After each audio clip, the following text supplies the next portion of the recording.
to Drunken Minecraft. I'm host nicodemoscain, and if you do not know what this is usually where I come in and I play Minecraft. This is my cool down game. This is my go-to game when I need to cool down and chill out. Usually we get on here, and usually I'm playing this in the middle of the night, and I'm usually drunk as hell. And well, I don't want to say drunk as hell, but I'm usually drinking, and we're usually talking about random stuff. But today it is Sunday morning. It is 8:51 a.m. I'm not drinking. I'm stone cold sober. And I just wanted to come in here and play it for a while because I do have some things I want to talk about. But for anyone that's just coming in that saw the title of the video and just wanted to know what the hell's going on, here is your too long didn't watch. Basically, I have found my way to God, and this is just me proclaiming it to the world. And this is my journey towards it. And there you go. That's it. It's going to be a very long video. I'm going to tell you that right now, because I'm going to be talking for a while. I'm probably going to wind up putting it down, having to go do other stuff, because I do a lot of things on Sundays. There's a lot of work that I try to get done on Sundays. So I may have to put it down. I may have to come back. I may have to do different things. You never know.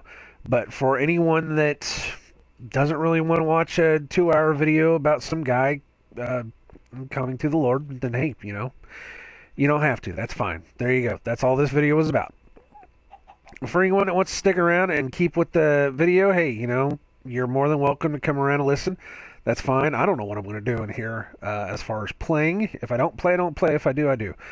But for anyone that wants to hang around and listen to what I got to say, then, here it is. Like I said, this is my story. This is how I came to this point in my life, which every day I sit back and I look at it and I think, wow, how did I get to this point? And it's not a bad thing. I think now, and I've always thought it for a while though, is anyone that does come to a religion or comes to some point in their life where they find something that can help them just get through life, just get through the insanity of life, and anything that helps them get through, then hey, more power to them. And I've always kind of thought that. I really have. And there was a point in my life where I thought, you could probably do better than finding what the Christians believe is God. And I don't like to call myself a Christian because Christ seems like a very mundane term. It was created by the Greeks.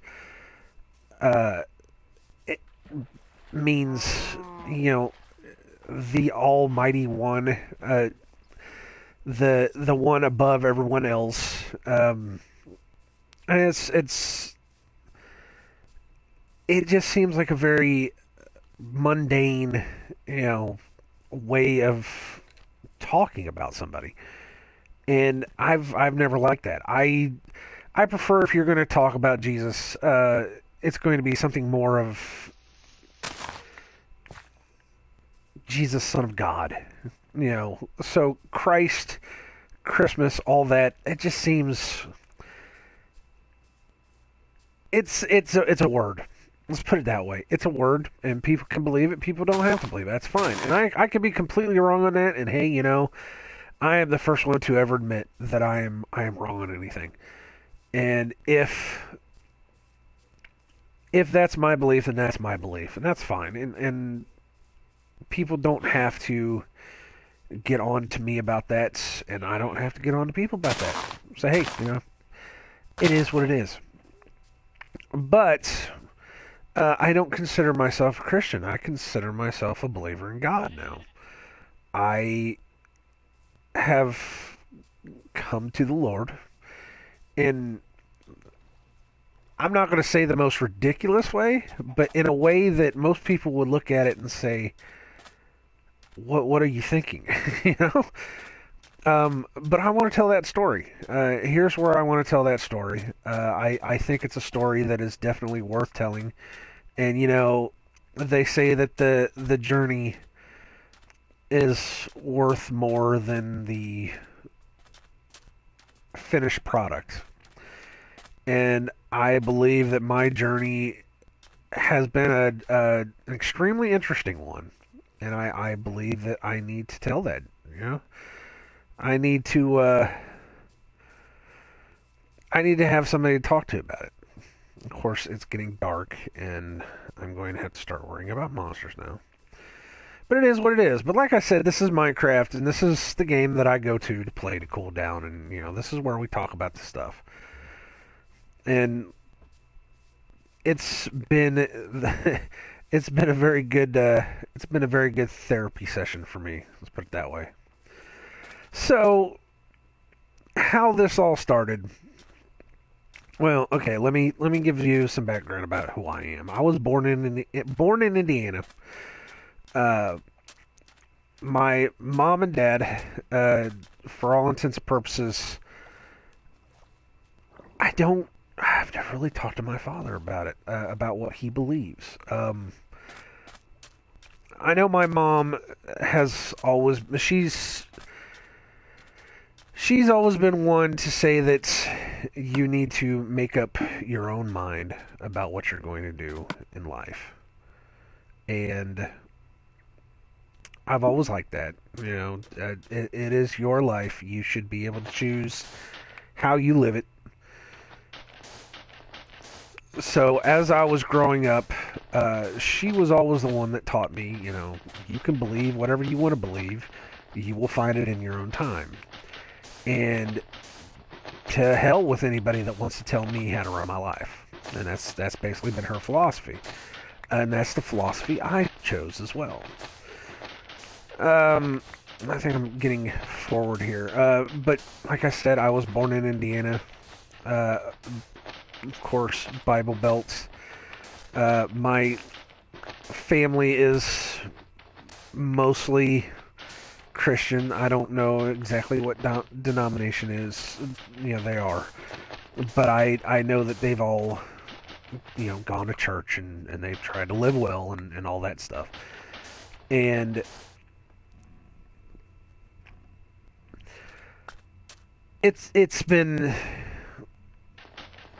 fairly okay. They've never tried to push anything on me. They've always tried to say that if you just try to live well and live your life and try to do right by others, you should be okay. And that's kind of the philosophy I took. But at a very young age, I was about 4 years old. My mom and dad got divorced, and my mom had to move to Florida to get a teaching job. So we moved down there. Ow. We moved down there whenever I was about, I'd say 3 or 4. I don't really know exactly when. Trying to get a straight answer out of my family for whatever reasons is extremely hard to do. One person wants to say one date, and another person wants to say another date, and yet a third wants to say another date. So I just usually say I was usually around 3 or 4 years old when we went down there. But we settled down there. I spent most of my life down there, just until I graduated high school. And as soon as I was able to get out of high school, I left. Because I just could not stand it down there. Florida's a nice place to visit, but I would not want to live there, really. But anyways, while I was down there, my mom raised me to believe whatever I wanted to believe. She said, you're going to have to live your own life. You're going to have to go your own way, do your own thing. And that's pretty much what I did. She was a teacher, and of course, being a teacher back in the late 80s, early 90s meant that we could still teach the kids to think critically. That's what my mom did. She taught me how to think critically and how to work through problems instead of just opening a book and solving a problem. And that led me to have a little bit better of an understanding of just general life than a lot of the other kids I was around. I mean, I'm not saying that I was like sub genius or super genius or anything like that. But I was on a lot more honor rolls than other kids were. I was able to think through problems a lot better and a lot faster than a lot of other kids were, and I enjoyed that. There were times where I bragged about that. I will admit, uh, just for the simple fact that, hey, I'm getting done with a test faster than other kids are. I'm being offered more rewards than other kids are. I'm able to think about things that other kids can't. And back then that's what they did. They wanted to reward kids that were able to think critically, not just recite words out of the book faster than other kids could. And I think that is a part of a lot of what is missing in the world now, is that we just don't have critical thinkers anymore. We just have kids that's all they do is just recite out of a book. And it's sad. It's really sad. But that's my opinion of schools. And I would think that that's the opinion that my mother has as well. Being a teacher's son, you tend to hear about all of the evils and problems of education, and I agree with most of them. But I was raised on a scientific background, where you thought through a process.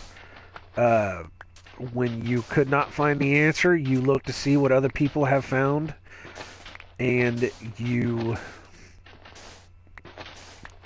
worked it out that way. It was just a general, late 80s, early 90s upbringing. That's just the way it was. And of course, being down in Florida, growing up the way I was, I always had somebody somewhere, always telling me, you should find a religion, get good with God, all that other kind of stuff. Which, for the longest time, I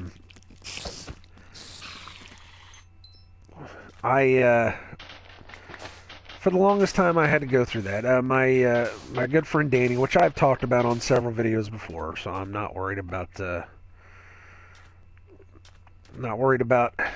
ruining his life by bringing him on YouTube.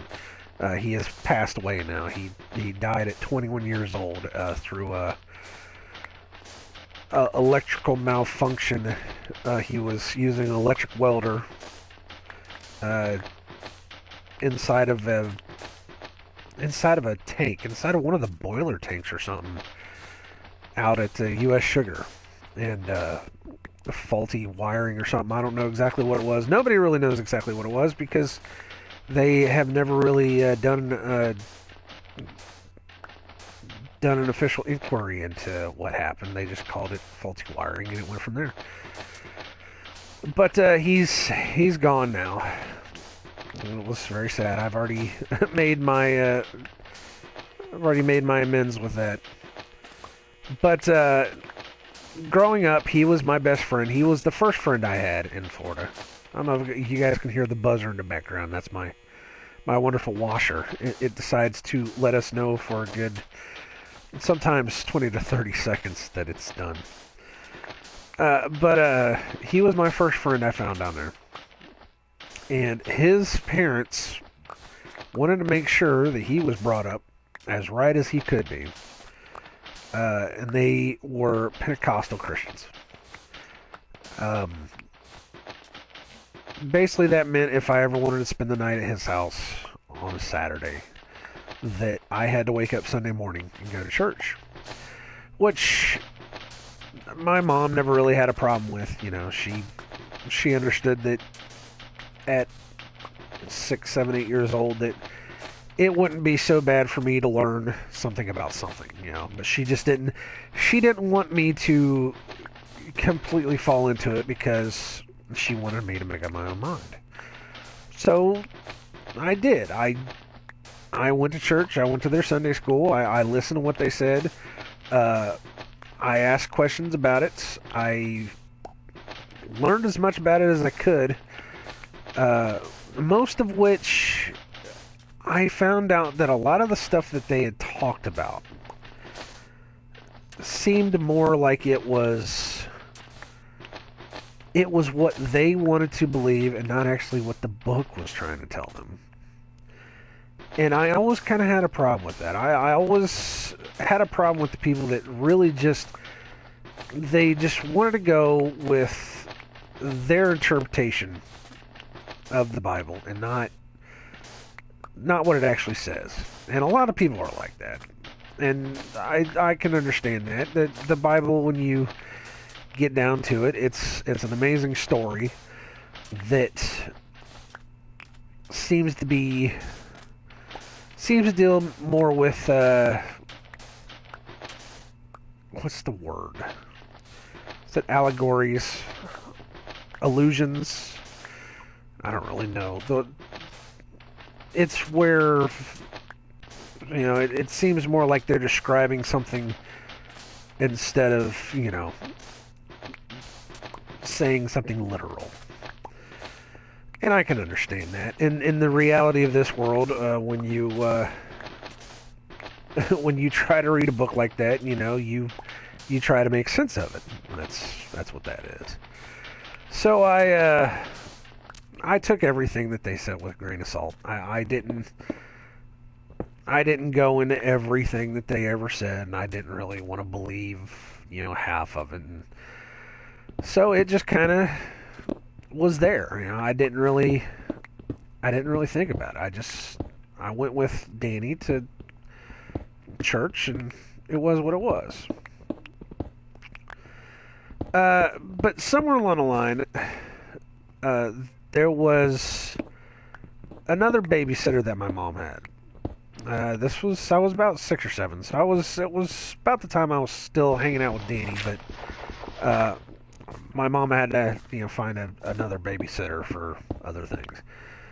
But I think it was a friend of her boyfriend at the time, and I'm not gonna pick on my mom's boyfriends. Some of them were not the best. I can tell you that right now. But it was a friend of one of her boyfriends, and they weren't Catholic. I don't know what they were. I think they were Baptist, actually, believe it or not. But while I was there, they wanted to show me the wickedness of my ways. They wanted to show me that, if I was not saved by God, that I would burn in hell. And they told me a lot of stories of how my life would be if I didn't give myself over to God. And it wasn't so much of the here, come learn this type of Christianity. It was the we're going to instill some fear in you Christianity, the kind of Christianity that people don't like. And I understand that. There's good beliefs and there's not so good beliefs. So anyways, they brought me into it with the fear that, if you don't do this, you're going to go to hell. You're going to burn to hell. You're going to die. And you're never going to see anybody that you love again. And, that kind of stuff. And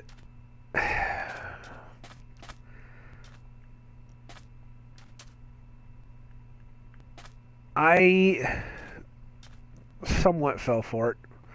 I'm not going to say I 100% fell for it, but I somewhat fell for it. I fell for it enough that they talked me into going with them and getting myself baptized before I knew what it was all about. And I have no problem with being baptized. I've been baptized. They pulled me in there, and I did it. You know, they weren't extremely horrible people doing it. They had good intentions. Again, though, it was more of a fear mongering than anything else. And it happened. And I can't say that, at the time I was refusing it. I was not refusing it at the time. I went along with it because I thought that's what I was supposed to do. So I did it. And there's no problem with it. There's absolutely no problem whatsoever. Of course, it was pretty interesting. I got baptized at night. And when I was done, they had a big thing. I think there was like 5 or 6 people that got baptized with me. When I was done, my mom actually showed up at the church. No, she was not there. She actually showed up at the church, and she raised holy hell. It was all about, you can't do this to my kid, yada, yada, yada, all this stuff. He's only a kid. He doesn't know any better. All of that. Even though at the time, like I said, it was my choice, but yet again, I was subtly coerced into it, I would think. But I never really had a problem with it. It did shape the way I look at religions because my mom did say, these people weren't really doing it in your best interests. They were doing it in their best interests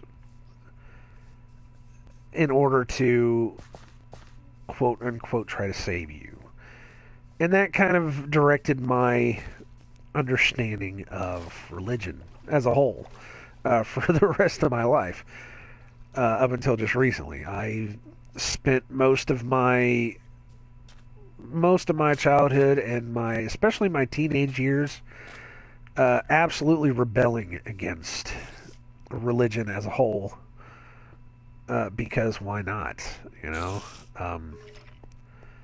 especially after something like that, when you find out that all these people were doing was trying to manipulate me.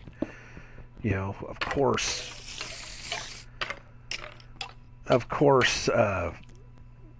my only thoughts were, well, then screw you guys. This isn't cool.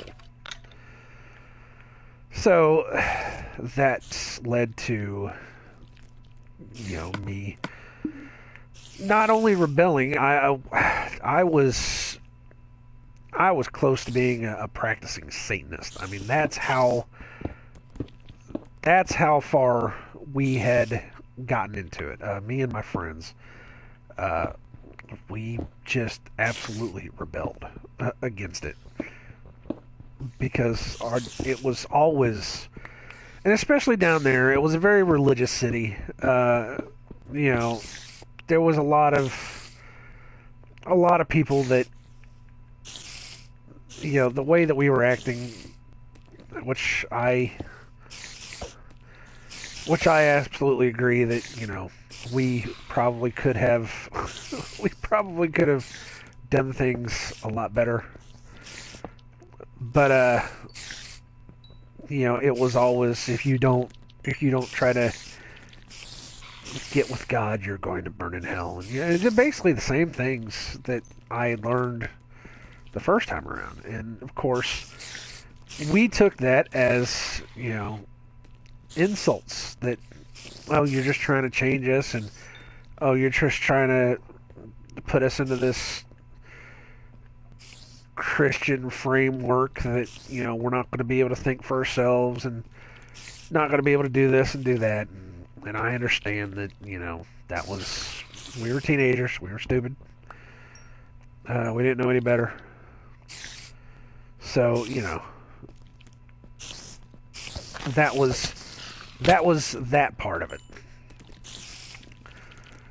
Now, I've always known the difference between right and wrong. I am not a horrible person. I've never tried to intentionally hurt anybody. Uh, I understand. I understand that we're all here trying to live through life no matter what we do, anyways, and that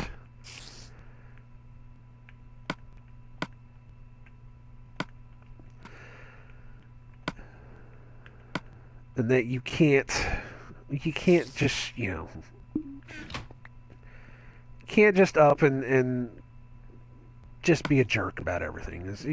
We all have to try to live together and get together. So, I was not a bad human being. I really was not a bad human being. I tried my damnedest to just stay out of people's way.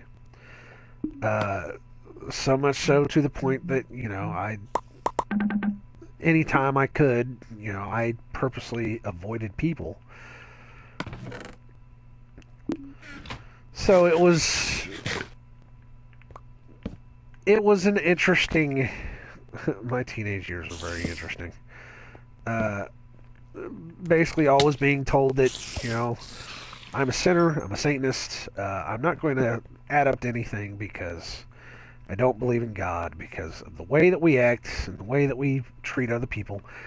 And that was, again, a lot more of the, teenage rebellion, oh, you can't tell us what to do kind of bullshit. And I get that now. I definitely understand that now. So, I grew up either being agnostic or completely atheistic or almost downright satanic. Like I said, we were very close to being practicing Satanists. I'm glad we weren't, but I mean, it got to the point to where we said, if you're gonna treat us like this, then fuck you. We're going to go out and we're gonna worship everything that you hate.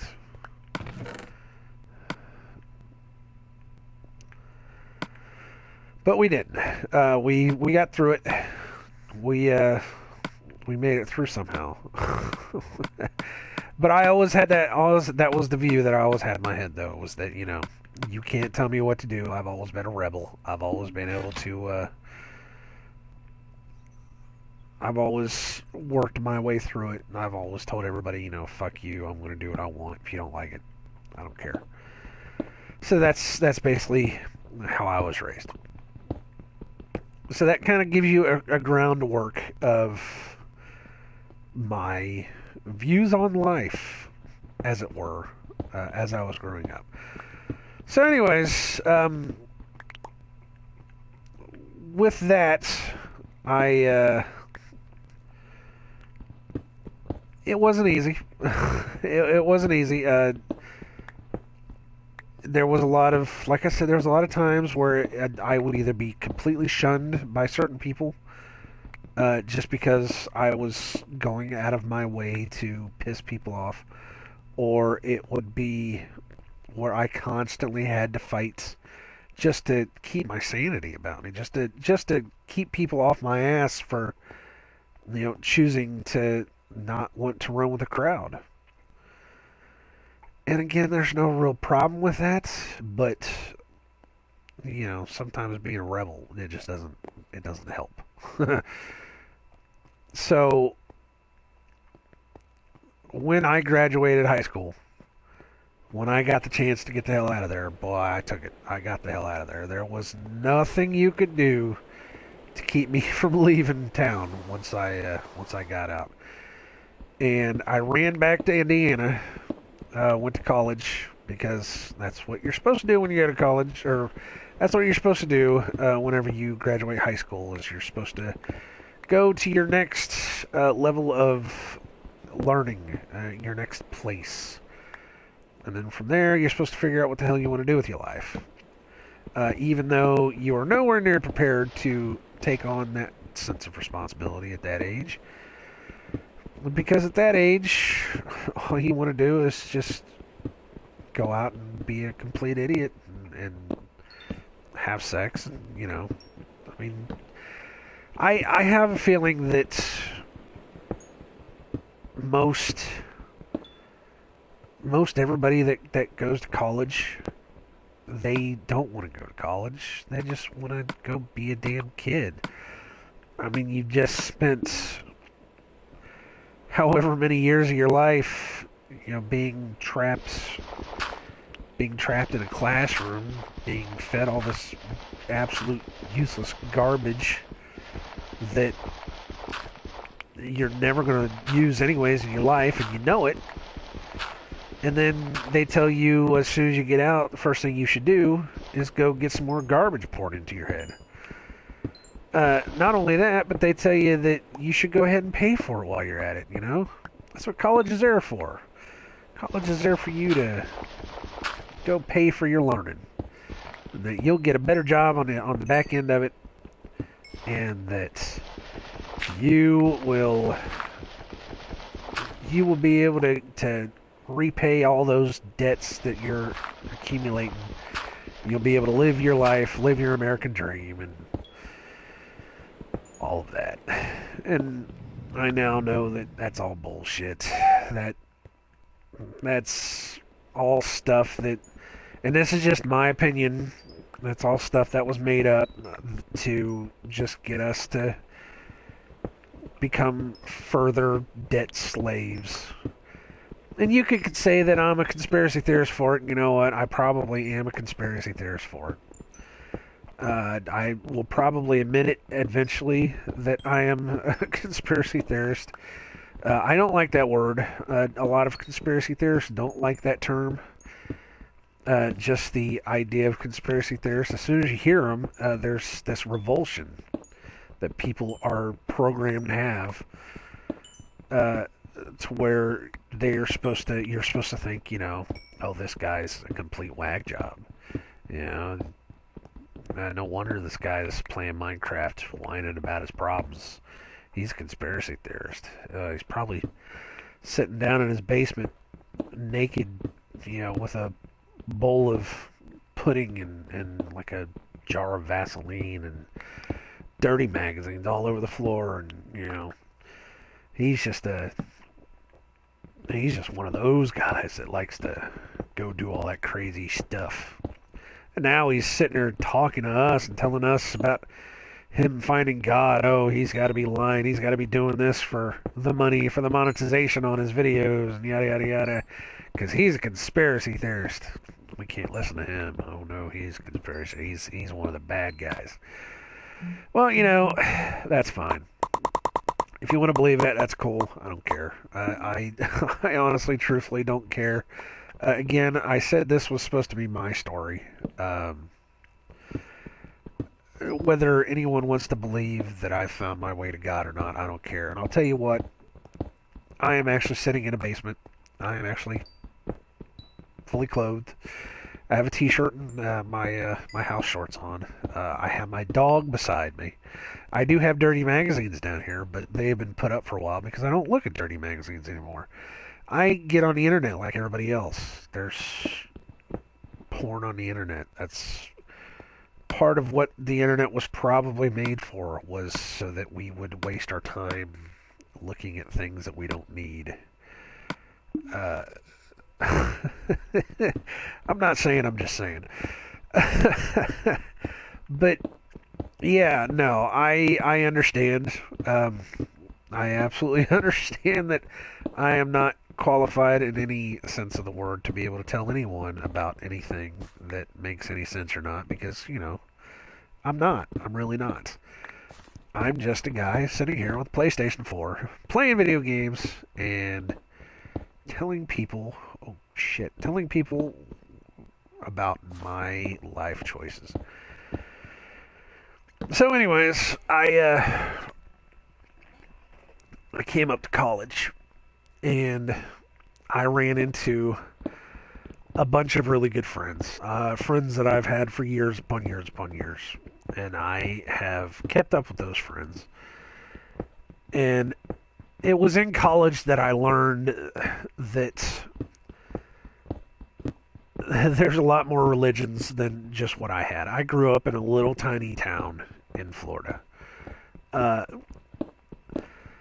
so much so that when I came back up to Indiana and went to college, it was a culture shock. I didn't even know half of the stuff that existed in college existed at all. I mean, it was insane. It was the first time I ever used pot. It was the first time I ever learned about some religion other than Christianity. It was the first time I ever learned that, people actually can have different beliefs and different ways of thinking about life. It was the first time I ever heard about, what it truly means to be free and what it means to be an American. And I'm not just talking about, going to college, getting a job, all that.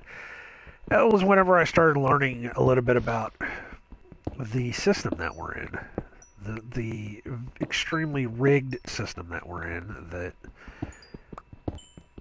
you know, you're you're not going to get very far unless you're either rich or you know somebody that is rich.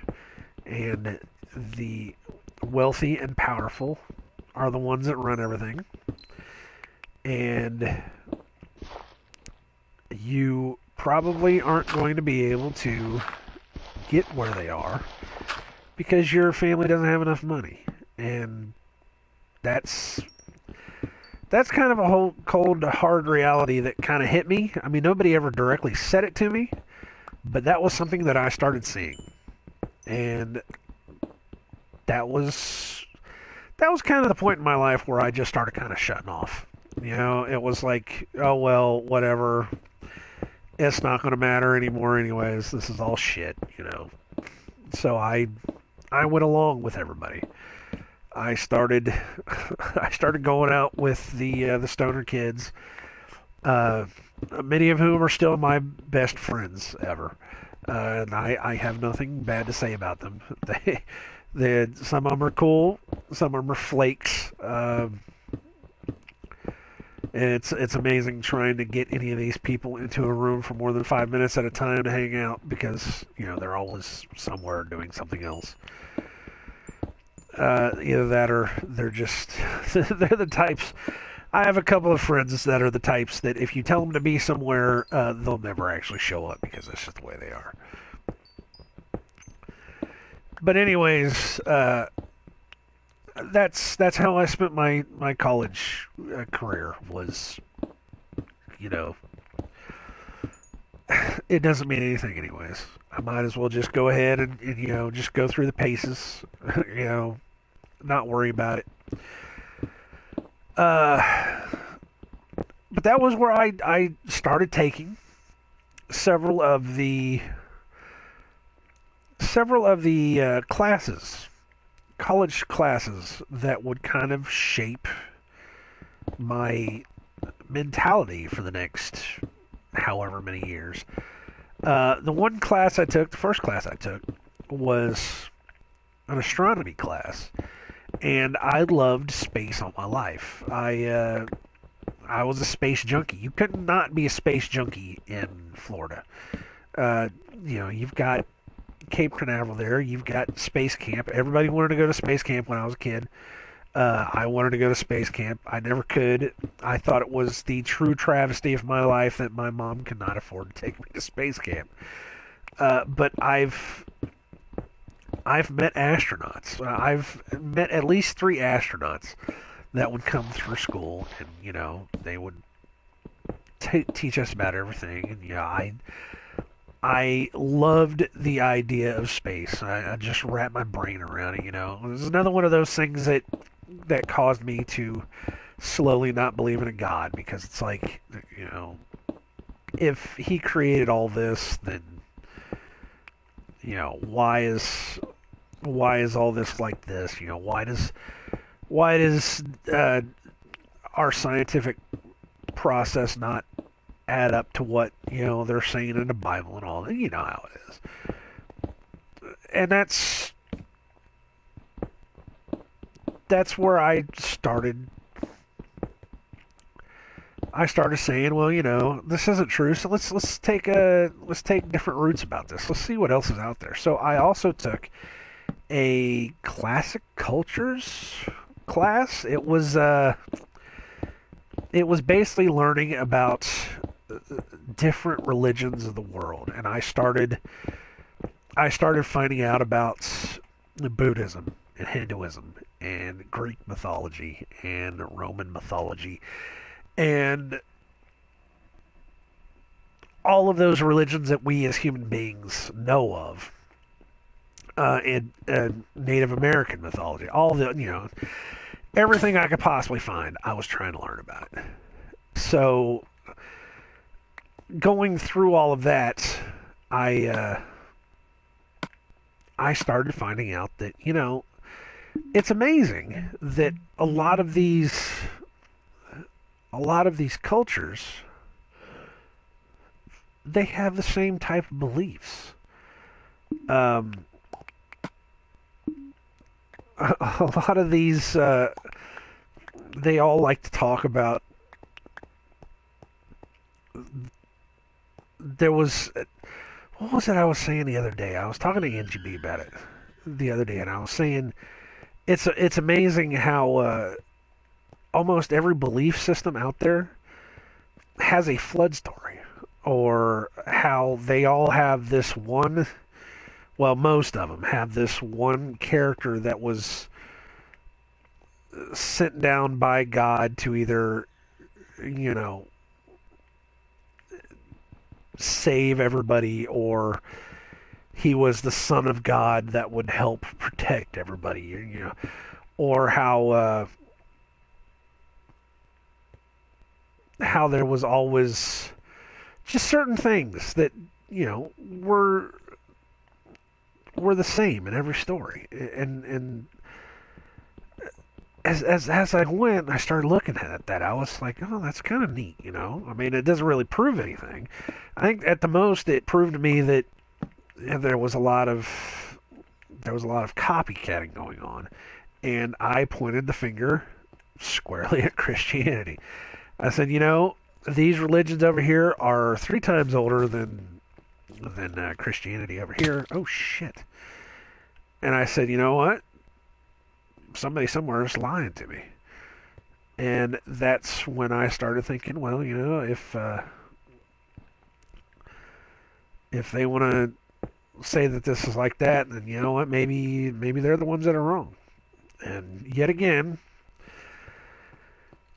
just gave me more ammo to throw at Christians in saying that you guys are wrong. You guys are absolutely wrong. This is not the way it is. So I think I fell deeper into atheism as I went. And this all has a point eventually. You just have to give me a second. So oh, what the hell? So I wound up going through all that.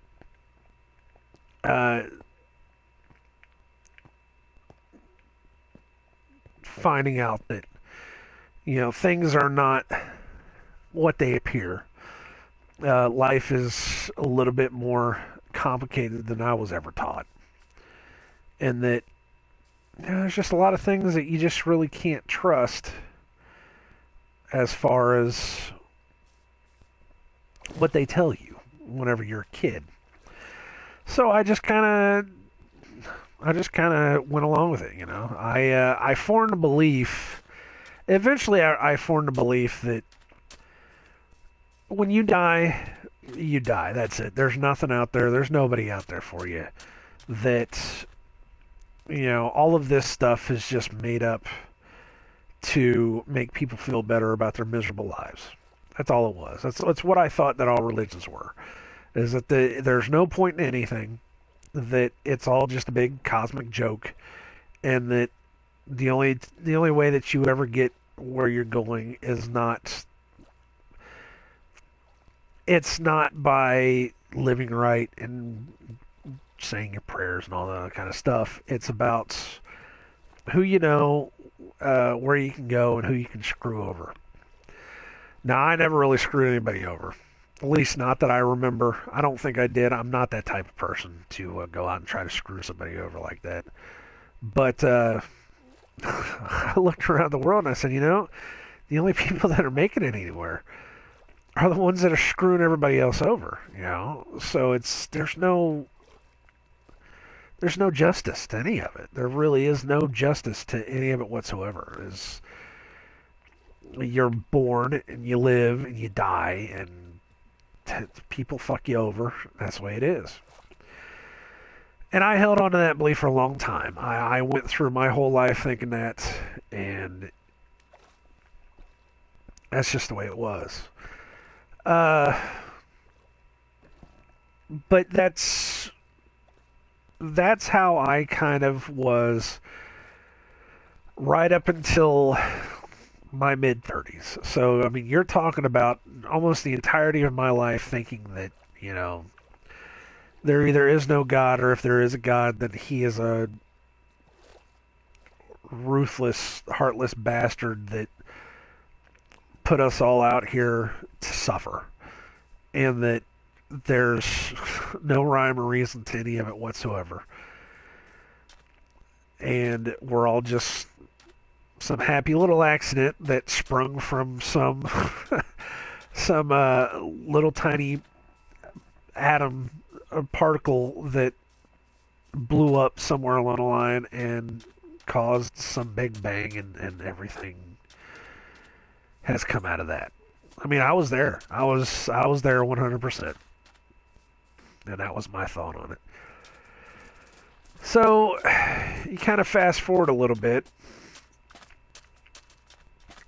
Actually, I want to go back. I need to go back and talk about the other things that formed my life, because that's how I came into all this. Of course, living in the 90s, everybody was all about government conspiracies and aliens, and the X-Files came up, and it, you started questioning everything. You started questioning how a zombie that doesn't burn in sunlight, its attacks will make you hungry. Oh, that's something new. Wow.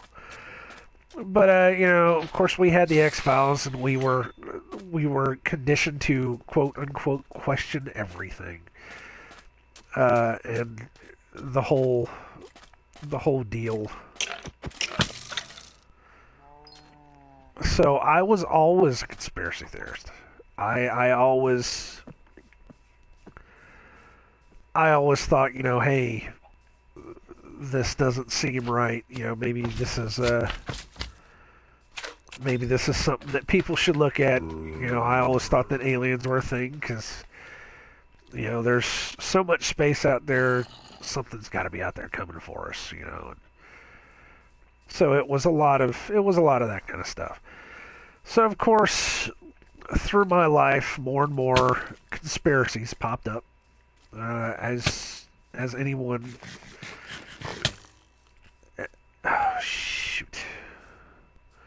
as anyone who follows any conspiracy theories know, that there's enough of them out there that you can pick one and run with it for the rest of your life, and you'll probably wind up getting into some weird, crazy stuff. So I've always had that thought of, hey, there's something going on more than just what we're being told, and all that.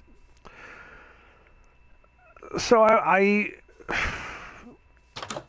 was always a big fan of, well, where do all these ancient cultures come from?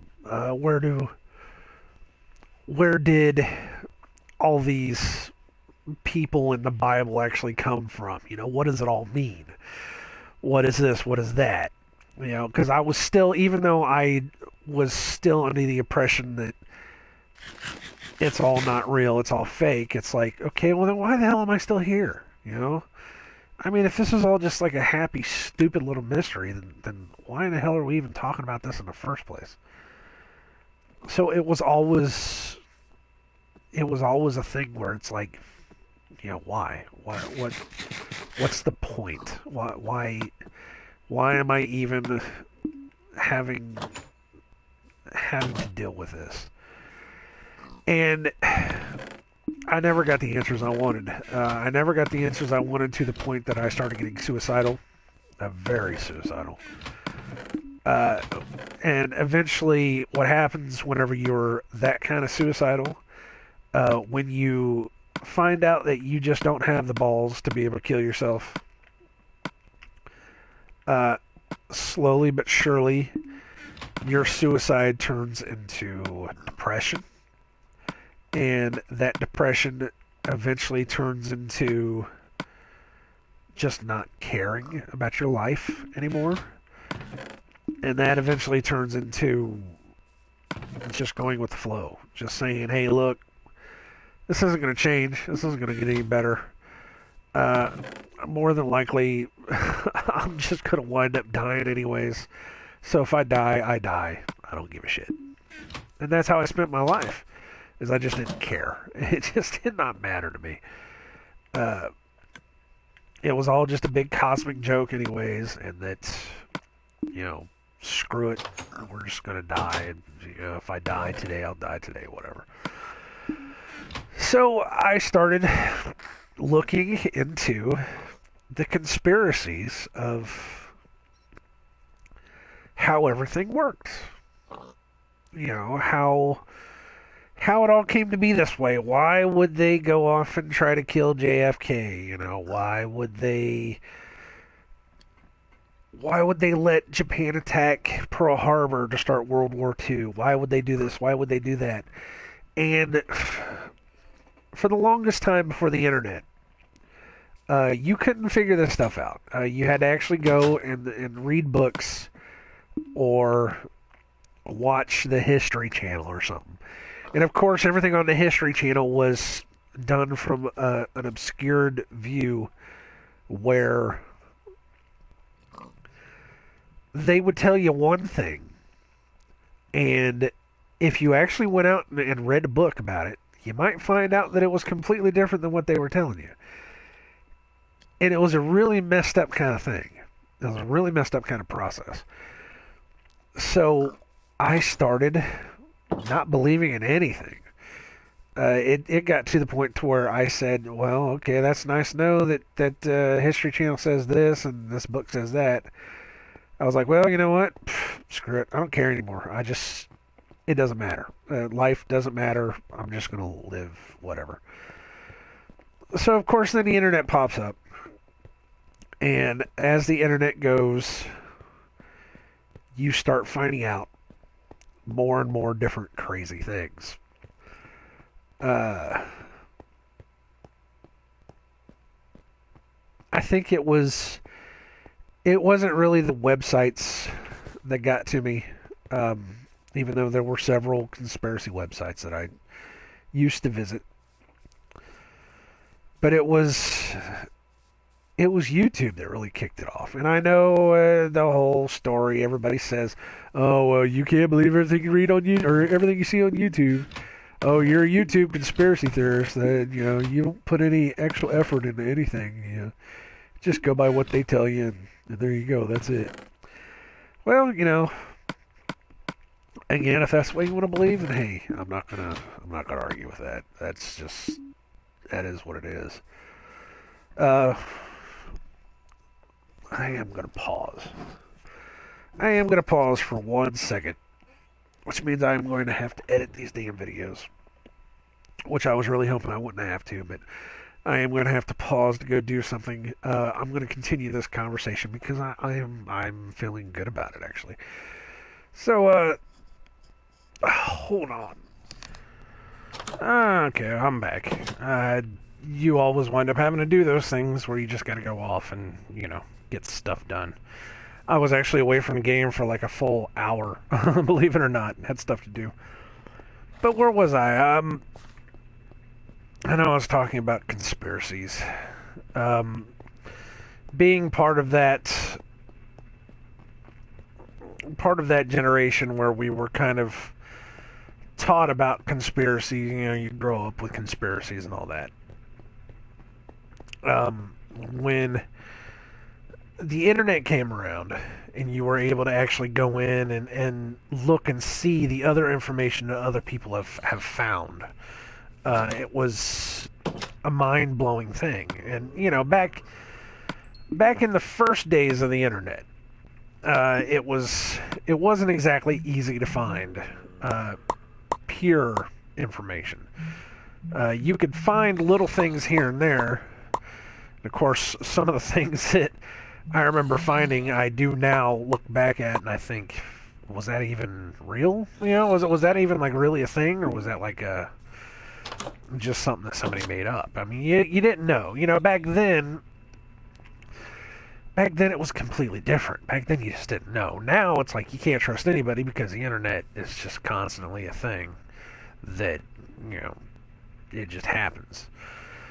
But when YouTube came around, of course, it changed everything, because then everybody was able to just watch a video, and whether the information was true or not, you had it there, right at your fingertips. And a lot of those people were very convincing. Now, of course, again, I was raised to think critically about everything, and not trust anything, to see if the information was correct for myself. And that's what I've tried to do as much as I can. But when it comes to conspiracies and conspiracy theories and all that stuff, like I had said before, I was raised in the 90s with the alien culture and the X-Files culture, and you just question everything. That's what you do. So when I was looking on the internet at first, you'd start with the basics. You start with the JFK assassination, and then you hear about World War II being,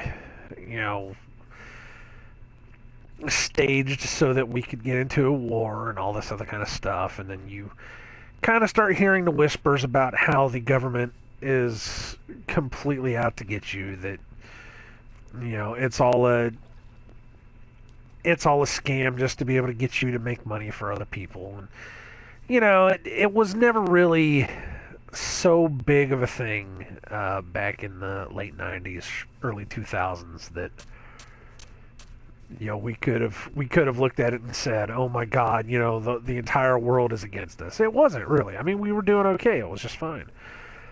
But then, of course, September 11th happened. Now, when that happened, I have a whole story on that. I was working a second shift job, so I didn't wake up until noon that day. And when I woke up, the only thing that I knew was wrong was that my mother had given me a call at like 10 o'clock in the morning, which I missed. I was asleep. And the message I got was basically, I hope you're doing all right with all the stuff that's going on. Please give me a call when you can. She didn't say what was happening. She didn't say where it was happening. She didn't say how it was happening or what I should do. She just said, with all that's happening. And I was like, okay. Sometimes my mom can be a little bit cryptic. It's happened before. So, I just took it as my mom being my mom. Maybe something happened. Maybe there was another school shooting, because this was still back in the days of Columbine. So I was like, well, okay, I'll check out the news, see what I can find. So I turned on my TV, and of course back then I was kind of poor. I just got out of a massive depression. It was really, really bad. My best friend had died, Danny, the one I was telling you about. He had died, and I basically took a year and a half, just went nuts. I went crazy. No one should ever have to die that young, especially the way that he died. He had just gotten married. He had just had a baby boy. So, he was a father. He had everything to look forward to. I had heard that he was he was enjoying his life. He was looking forward to the future. He was working a job where he was going to be able to do what he wanted. And then that happened, and the job that he was at decided to screw him over and didn't pay anybody anything for it. Claimed it was all his fault and denied insurance, denied any kind of compensation. Uh, Basically, just ruined everybody's lives in the process. So it was pretty tragic. It was a really hard road that we were going down, and I kind of took it the hardest because I was like, man, that was my one first friend. I mean, he was literally my first friend. Before that, it was kind of hard for me to make friends because I was very young and we were moving around a lot, and it really hit me pretty hard, and I spent a lot of time cursing God and just really trying to kill myself. I was over. I was over it. I was so over it that I quit my job and I basically starved myself out for. I starved myself out for a year. I wouldn't eat. Refused to work for any kind of food. I was living outside of my house a lot, practically homeless some days, and I was walking through the worst part of towns. I was tempting death a lot, is what I was doing, and I felt horrible because of it. So I didn't have anything when my mom called that day. I didn't have cable. I had television, but I had maybe 3 channels, and the 3 channels I could pick up were shit. This was before digital was a thing, so you could still pick up analog channels, but even then they were crap. So of course the two biggest channels, ABC and CBS, they wouldn't come in. I could not get them in to save my life. And what I could get in looked like commercials anyway. So I was like, well, okay, that's not doing anything. PBS, of course, was PBS. They're showing Sesame Street and all that. The only channel I could pick up was Fox. So I go to Fox, and Fox is showing reruns of I Love Lucy. And I'm like, well, if there's something going on, then surely somebody would be talking about it. This is ridiculous. So I left it on I Love Lucy while I got ready for work. And it never went away. It went from I Love Lucy over to like Andy Griffith, I think. And nothing changed. I did not learn anything different than I had already learned before. So I said, well, it must have been something that my mom was, it was either something personal that happened to her or maybe somebody in the family died. I don't know. I wasn't worried about it because I wasn't going to call anybody up because, when I woke up at noon, I had to be at work by, what was it, like 2 or 3, I think it was. So I just didn't leave myself any time to do anything. So I get in a car and I drive off. And I worked 30 minutes away from where I lived. And on the way there was a gas station. And in Indiana, the idiots here decided that the world was ending and decided to make all gasoline $5 a gallon. There were several gas stations that I heard that did this. All of those gas stations are now out of business. But the one gas station that I passed on the way to work, it was $5 a gallon, and there were people lined up trying to get gasoline. And I was like, what the hell is going on? So I turn on the radio, and the radio is only barely talking about it. They're kind of saying, well, this event that has happened in New York and yada, yada, yada. They wouldn't go into specific details, and I'm flipping through the channels, and I'm like, what the hell is going on here? But nobody was really talking about it. And it kind of stuck in my head where it was like, what is this thing that's happening in New York that no one is talking about, yet is the worst thing in the world that we should be worried about hoarding gasoline? So is that a cardinal? Oh, it's a parrot. They enjoy pushing on shoulders and mimicking sounds and dislike chocolate cookies. No shit, that's new. Well, cool. That's really neat. But it was... Oh, okay. World hole. It was one of those things where I was like, this, it must not be the biggest thing in the world if nobody's talking about it, because if it was, somebody would be talking about this. So I kind of left it alone. I really just kind of left it alone. I got to work, and somebody just happened to have a newspaper. At 1 o'clock, somebody happened to have a newspaper that happened to have a picture of the World Trade Center. And I got to read the article, and I got to figure out what was going on, and I said, oh, okay, that's kind of messed up. I didn't know. I really, truly didn't know because nobody was talking about it. So I went into it with the... There's my washing machine again. I went into it with the understanding that, this isn't the worst thing in the world because nobody wanted to talk about it. It's bad. It's bad. It's really bad, but it's apparently not bothering anybody enough that they're still showing I Love Lucy reruns on TV, and the entire world is not freaking out over it. I mean, I'm still at work. Wouldn't you think that something like that would cause everybody to stop and say, okay, don't go to work. We have to hunker down and hope to God that this doesn't happen anywhere else? And we didn't. I was at work. I worked through the day. I got home at like midnight, and I turned the TV on. And when I turned the TV on, I was finally able to get it on Fox. They were finally talking about it on Fox. And it was surreal. I said, it doesn't look right for starters, because I said, it looks like controlled demolition. I've seen enough buildings come down. I know that when you bring a building down, that's what it looks like. What are these things? Llama. Llamas can be tamed and ridden by using a lead. Llamas can be organized in long caravans used to haul items. Wow.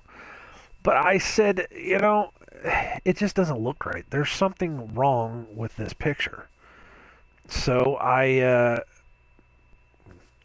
just kind of, until I could get a better picture of it, I just kind of said, it doesn't look right. It doesn't look right. It doesn't feel right. I think that was the biggest part about it. It just didn't feel right. It just felt wrong and weird. So I just left it alone. I didn't really think about it.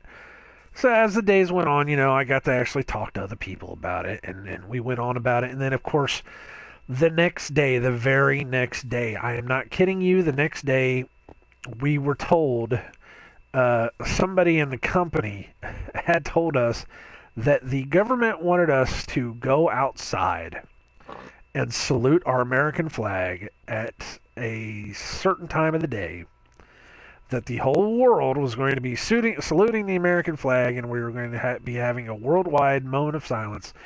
And they had 3 of them during the day for each shift, each working shift. That within itself raised a couple of questions for me, too. It's like, well, okay, this is obviously an attack by somebody, but instead of telling the country to go salute the flag, why don't we tell the country to take a break and mourn the loss? Why don't we tell the country to, start thinking about hunkering down here, because we may be going to a war now that they've brought it to us. Why don't we tell people, hey, let's kind of stop for a second, because this is obviously more dangerous than we thought it is. But we didn't do that. We were told to go out and spend more money. We were told out to go to work. Everything was fine. Nothing to see here. And I was like, but 3,000 people died. This isn't a thing where you just kind of say, hey, we should all just go on with our lives. This is the kind of thing where you try to go to the population of your country, and you try to tell them, look, this is serious. Let's start, making plans. But none of that happened, and it bothered me. It really truly bothered me. I thought this isn't the way that you do this. Uh, when World War II happened, the first thing they said was, "All right, it's time to go to war. It's time for all of us to hunker down and get ready." But we didn't do that. We had somebody flew two planes into two buildings, and apparently we weren't even supposed to blink. We were barely supposed to mourn about it. What the? I mean, it didn't make any sense to me. It really truly did not make any sense to me, and I had a problem with it. I really, really had a problem with it. So I honestly, for a long time, I just let it go. I didn't want to have anything to do with it because it was one of those things where it was like, I can't control it. What am I supposed to do?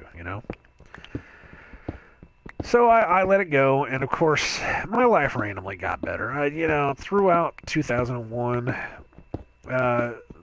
things got a little better. I was able to start getting jobs that were doing well. It was before the Great Recessions, and before everything started pulling away, and all the money started leaking out of America. And I was doing fine. I didn't really worry about it. That there was always that lingering, thought in the back of my head that this isn't right. We could always be doing better than this. But I just kind of went through it. I was in my 20s, going into my 30s, and it was never really a thing. So then, of course, about 2006, 2007, I want to say 2005, YouTube exploded. And with YouTube, of course, like I said, you were able to start looking at everything in a different way. People were talking about different things. There were entertainment, of course. It started out as entertainment, but then I don't remember the first time that I was ever able to see a 9/11 video where somebody was looking at it critically. But I remember seeing one, and I think the first one was somebody was just saying, "Does this look right to you?" And of course, I remember when I first woke up that day, and everything was just wrong about it. And I said, you know what? That kind of makes sense. So then I started really looking into it. And I'm not just one to... Again, I went through the whole thing about the critical thinking thing and being the son of a teacher. I went through that whole thing to tell you that, I'm not just one to just fall for something. I don't just see a video on YouTube and think, oh yeah, that's right, this is this and that's that, and I'm not that guy. I have to actually take a good look at it and say, okay, wait a minute, you're right, that looks wrong. So I did. I poured myself into it. Every video I could get, not just videos of guys saying, do you see how fake this looks? I was going out and looking at the actual videos from the news reports. I was looking at, the amateur videos. I was looking at everything. And then I was listening to people's, eyewitness reports where they would say that it wasn't the plane that everybody kept saying it was. Or, it was this and that and that and this. And I'm not going to go into the whole 9/11 conspiracy stuff. If you really want to find out about that stuff, go look it up yourself. But I really took a good look at it, and I said, you know what? That's right. It doesn't look real. It just does not look real. And then I watched, what was it? Was it Fahrenheit 9/11 or whatever it was? 9/11, the one from Michael Moore. And I listened to that, and that answered to me who would have done it. Because at the time, I was like, okay, maybe it's not the government. Maybe it is entirely possible for some other government outside of our own to be able to, do this to us. It's possible. It's very possible. Because at the time I was thinking two planes could have taken down the buildings. Maybe somebody got in there and then they planted bombs in the buildings. Maybe they did this. Maybe they did that. And that was way before I ever said, okay, this is our own government. We have a problem now. So, it got to that point to where it was like, all right, so this is this and that's that, and now we have to start looking at this. And it just I became a 9/11 truther. I said this isn't right. Everybody I could talk to, I said, have you looked at this? Have you looked at that? And of course, back then in 2005, 2006, 2007, people wouldn't hear it. People just absolutely would not hear it. They were like, "Oh no, you're not American. You're out of your damn mind. You don't know what you're talking about. Yada yada yada." And I'm like, "Have you seen the videos yet? Do you know what this is? Did you know there was even a third building? I didn't know there was a third building. Shit." And it just went like that. And I said, you know what? I think it's our government. I really think it is. And that mentality started getting me onto the point of, okay, well, they pulled another World War II scenario on us. This is a way for them to go off and make money on gas and all that. And I was like, okay, whatever. That's what this is. They pulled a fast one on us. Hey, good on you. Sorry, I actually had to take a drink of something. But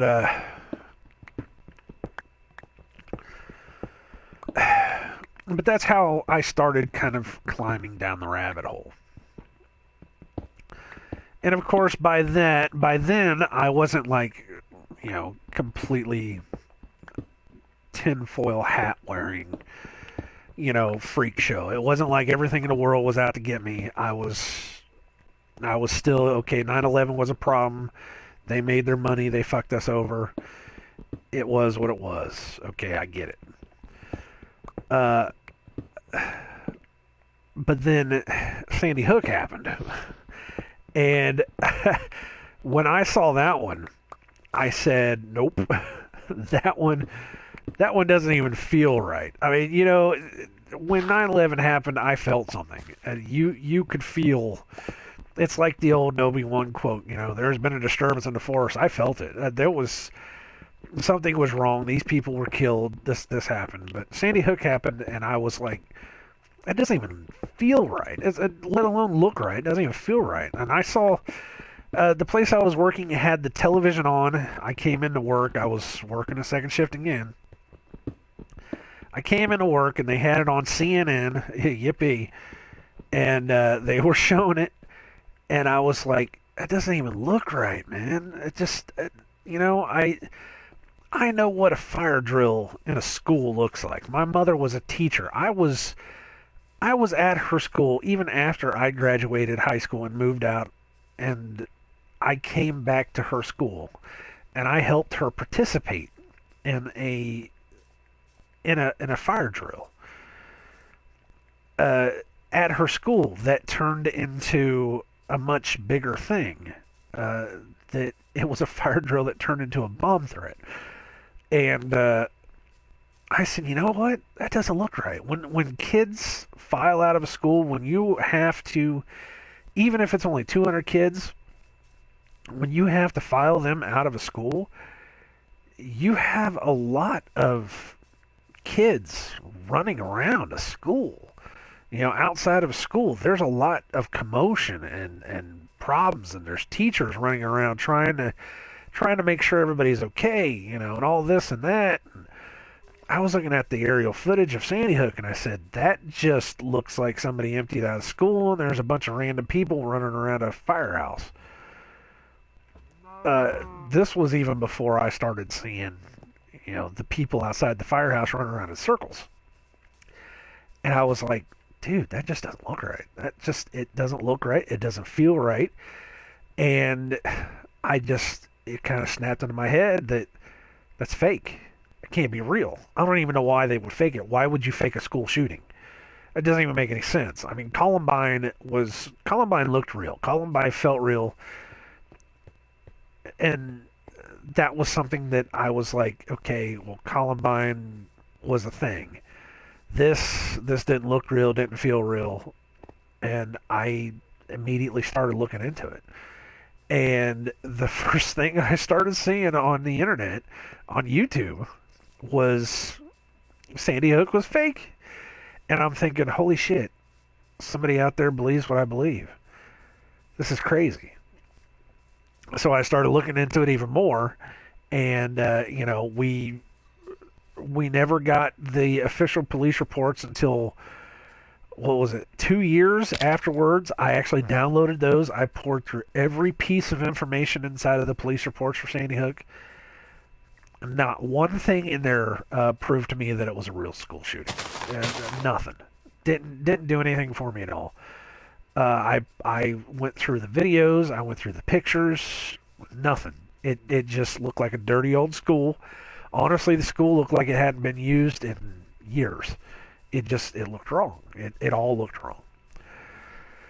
So once that happened, I started thinking, this is this is bigger than this is bigger than just trying to get money out of another country, trying to get gas rights. This is something far more sinister. And it led me on another path where there was an extreme amount of distrust for anything that happened. And then, of course, it was like event after event after event after event where I started seeing everything just not make sense. Of course, you look back at the every election that we've had for the past 20 years, and it's just like, why does this not look right? You look at all these events that you see, and you don't have to believe that they're fake. You don't have to believe that they're real. This is just what I believe. That from the Boston bombing to this whole Kathy Gifford thing to the Batman movie shooting to Sandy Hook to, I mean, just a massive amount of it. I looked at it and I said, this just isn't right. It's not right. It's not real. This isn't how can people fall for this? So I started pouring myself into it more, and everything that happened and came out, I would look at the interviews of people. I would look at the newspaper articles when I could of witnesses, and it was always something where the witnesses would either say one thing or they would be completely off with what was happening, or they were just making up these outright stories, and you're just like, what's going on here? So that started leading me down to another path. Hold on just 1 second here.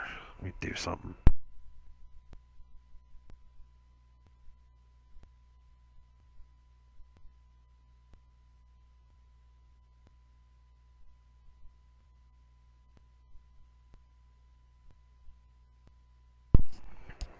All right.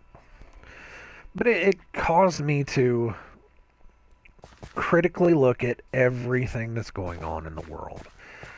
And I started seeing the problems that we're not fixing anything. There's no politician anywhere ever that has absolutely fixed anything. It's always been some thing to do something for somebody else or to gain money or you know and I started looking at it all the way back to all the way back to the beginning of the country, and I started thinking, why is it like this? I don't get this. Surely there's not that massive of a government conspiracy to screw us over. I mean, surely not. So this leads up to about 2012, where a lot of things happened for me. Personally, 2012 was an interesting year. A lot of different things happened. I got back together with Angie B. I wrecked my car. There was just a lot of different stupid things that just came together that just really, I don't know. It just the whole dynamic of the universe shifted um, for me. Wow. And I said, you know what? It's just we're just going to write 2012 off the books because it's just too damn weird. But I I wound up going through 2012. Finally got out of 2012, and that was about the time. It was about 2010 actually. About 2010 was the first time I ever heard anybody say anything about the Earth being flat. And before we go on, I just want to go ahead and say it right now. Yes, I believe the Earth is flat. Um, if that makes you think any more or less differently of what I have to say from here on out, then feel free to stop watching. I don't mind. I don't care. Uh, Again, this is a story of how I found my way to God, is what this is. And if you do believe in flat Earth, or if you have heard about the theories about how flat Earth works, then you know this is how a lot of people have found their way towards God over the past several years. Um, but that's neither here nor there. I'm not done telling the story. But the first time I heard it, of course, I think was Tila Tequila had said it, and it may not have been 2010. It may have been 2012. I don't really remember. I just know that I had heard it somewhere. Somebody had said something about it on Facebook or something. That, oh, listen to this. Somebody actually believes that the Earth is flat. Yada yada yada. And oops. And I was like, somebody still believes the Earth is flat? I mean, that's, for me at the time, that was like one of the most amazing things ever. It's like, wow, okay, let's bring that conversation back into play. That's because I like critical thinking. I like thinking outside the box, and I was like, sure, why not? The world's flat. Hey, cool. I could prove that it's round. I said I can 100% prove that it's round. I used to live in Florida. I am a science nerd. I am a space nerd. I know for a fact that this thing is a planet, and that we came from a big bang, and that everything works like this and all this stuff, and this is how this works, and I know how gravity works, and I know how stars work, and I know how things are formed, and I knew it all, because that's how I was taught. That's how you're raised. You live in Florida. You see the space shuttles. You meet the astronauts. The whole deal. So I was there. I was right there, and I knew everything. I knew star systems. I knew the names of stars. I knew all the planets, and I knew most of the moons of each planet, and I knew as much as I could. That was what it was. I took that astronomy class in college because that's one path that I considered going into. So it was a thing. It was a thing for me. So I didn't even listen to any arguments back then. I didn't listen to anybody say, well, this is why we think it's flat, or this is why this, or this is why that, because I was like, it's cool that you're bringing it up. It's cool that we're all critically thinking, but you know what? I don't care, because I know it's around. So, screw off, whatever. So I didn't even bother to listen to it. So I didn't think about it for a while, and I just kind of went on with my life, as you do. And about 2016, No, no, no, no, no. About 2014, I was watching YouTube because I had been watching YouTube videos of gaming channels. You know, I watch the Yogscast, I watch all this other stuff. I have a gaming channel now because I watch other gamers play games, and I said, you know what, that's what I want to do. I enjoy that. That's fun. That's why I'm playing Minecraft right now because I enjoy this. It's fun and to be able to sit here and play games and talk. So I somewhere along the line, it went from gaming videos to conspiracy videos. I think 9/11 popped up again, and I started watching some 9/11 stuff. And from 9/11, I started really watching Sandy Hook stuff because I said, you know what, I want to learn some more Sandy Hook stuff because that was right around, you know, that was about 2 or 3 years after Sandy Hook. So the whole thing came into being that you know, while you're watching this, you start hearing about the other stuff you start hearing about. You know, the Boston bombings, and you start hearing about everything else. And I was kind of going through them and all that, and then slowly but surely, that flat Earth argument creeped in again. And this is, if you go listen to flat Earth guys, if you listen to them talk about how they got introduced to flat Earth, this is almost the exact same way that they describe how they got into it. Is that they just kind of heard it, and at first they were like, you know, whatever, this isn't a thing. It's kind of stupid. And then once it got to the point to where they kept hearing it, they were like, okay, well, let's go prove that it's wrong. And that's about how I did it. I said, you know what? I already know how space works. I already know how space works. I already know how all this crap works. Let's just go into it and say, well, you guys are wrong anyways, so now I'm just going to absolutely prove it and stop listening to this shit. And I can be done with it. So I went into it, and critical thinking. I listened to the arguments. I listened to their rationale of how they thought it works, and the very first one that I heard that really made the sense to me was when somebody said, well, why is it that when I throw a ball up in the air that it doesn't come down like 1,000 feet beside me? And that, for whatever reason, sparked something in my mind. Oh crap. It made me think back to my 4th grade year.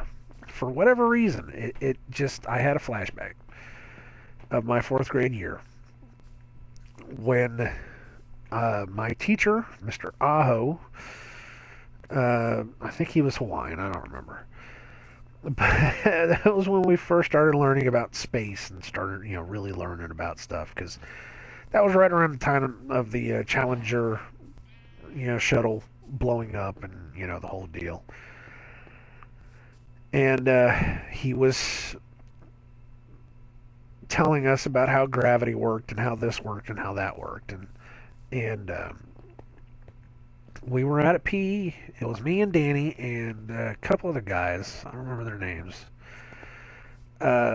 We were out in PE, and I said, okay, well, if the world is spinning at so many thousands of miles an hour, then when I throw this ball up, it should come down over there, because we're spinning that way.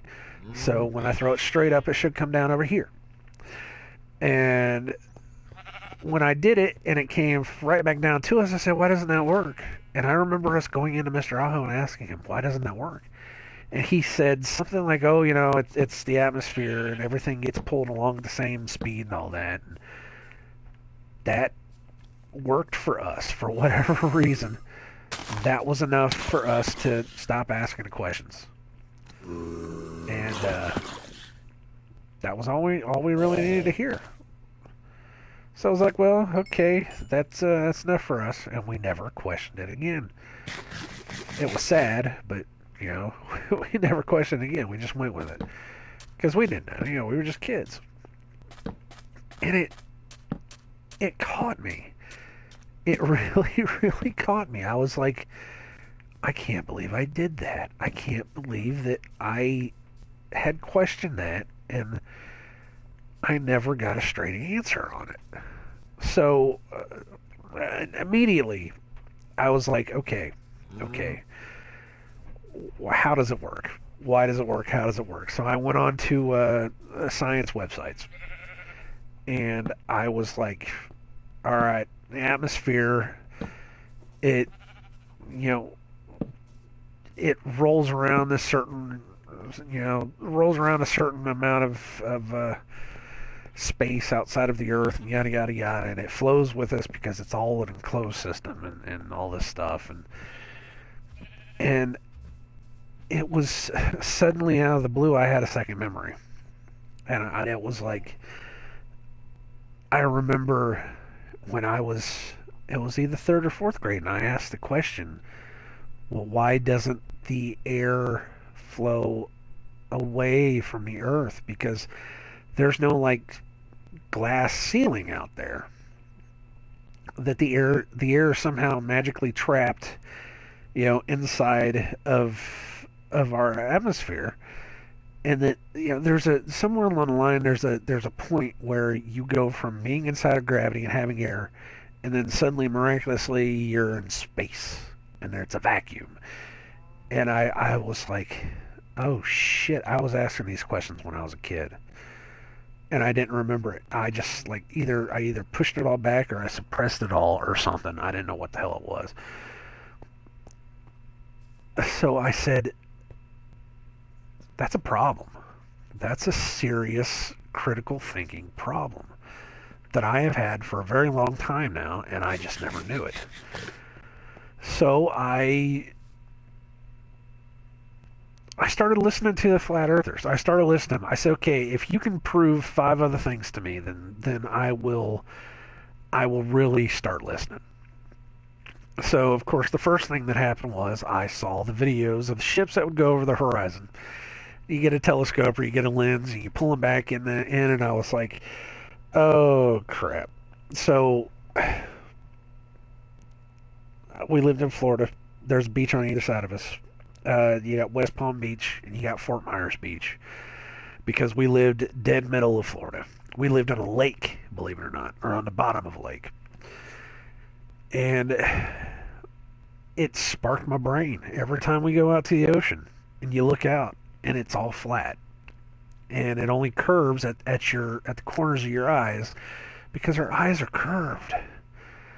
And I remember seeing boats way out there and taking binoculars and being able to see them again. I've done that.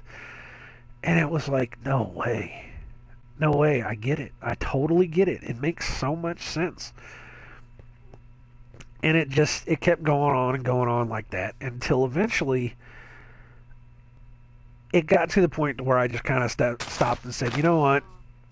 I think I am about 60% sure that I could believe that the Earth was flat. I can't prove it, and there's not enough information for me to 100% say it, but there's enough here that, maybe I ought to look into this. And I did. I started looking into it. I started really thinking about it critically, going, it's amazing that these questions that people are asking now are things that I know that I asked when I was a kid. Not only throwing the thing up, and not only throwing the ball up into space and then having it come down, 1,000 miles over that way, because apparently we're moving 1,000 miles an hour, which means we're moving, what is it, 60 miles a second or something? I don't know how fast it is. 60,000 miles a second or something. I don't know. So it should, theoretically you throw a ball up in the air and it should come down like 60 feet away from you. I don't remember what the calculation was, but it was weird. Or seeing ships over the horizon, or what was the other ones? There was a couple other ones, but they kept saying it. Remember asking. Oh, the space shuttles. I remember asking every time they launched a space shuttle. Okay, now this is a Florida thing. So every time they ever launched a space shuttle, when you lived in Florida as a kid in the late 80s, early 90s, they made you go outside and watch the space shuttle. I mean, it's just what they do. It's a tradition. Every time they launch a shuttle, you go outside, you watch the shuttle go up. It got to the point to where it was boring to watch the shuttle because it's just like, ugh, I don't want to watch another one. Of course, they would have the TV feeds where they would show you the shuttles going up and all that. And it was like there was like a dedicated, PBS was dedicated to it. It would be like 4 or 5 hours of the space shuttle going up on PBS whenever they launched one. That was Florida life, and you can ask other people too.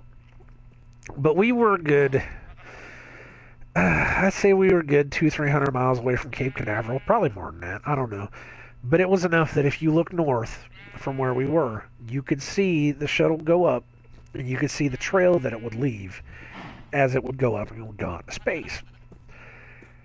I remember the one time asking them, okay, so from here it looks like it goes up, but then it just comes right back down into the ocean.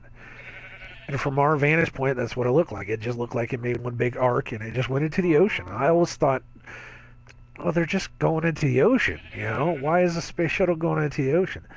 So I remember asking that of my teachers. I was like, so why is that? And they say, well, they have to do that so that they can make a turn because they have to go fast enough to be able to break Earth's gravity. And I was like, oh, okay.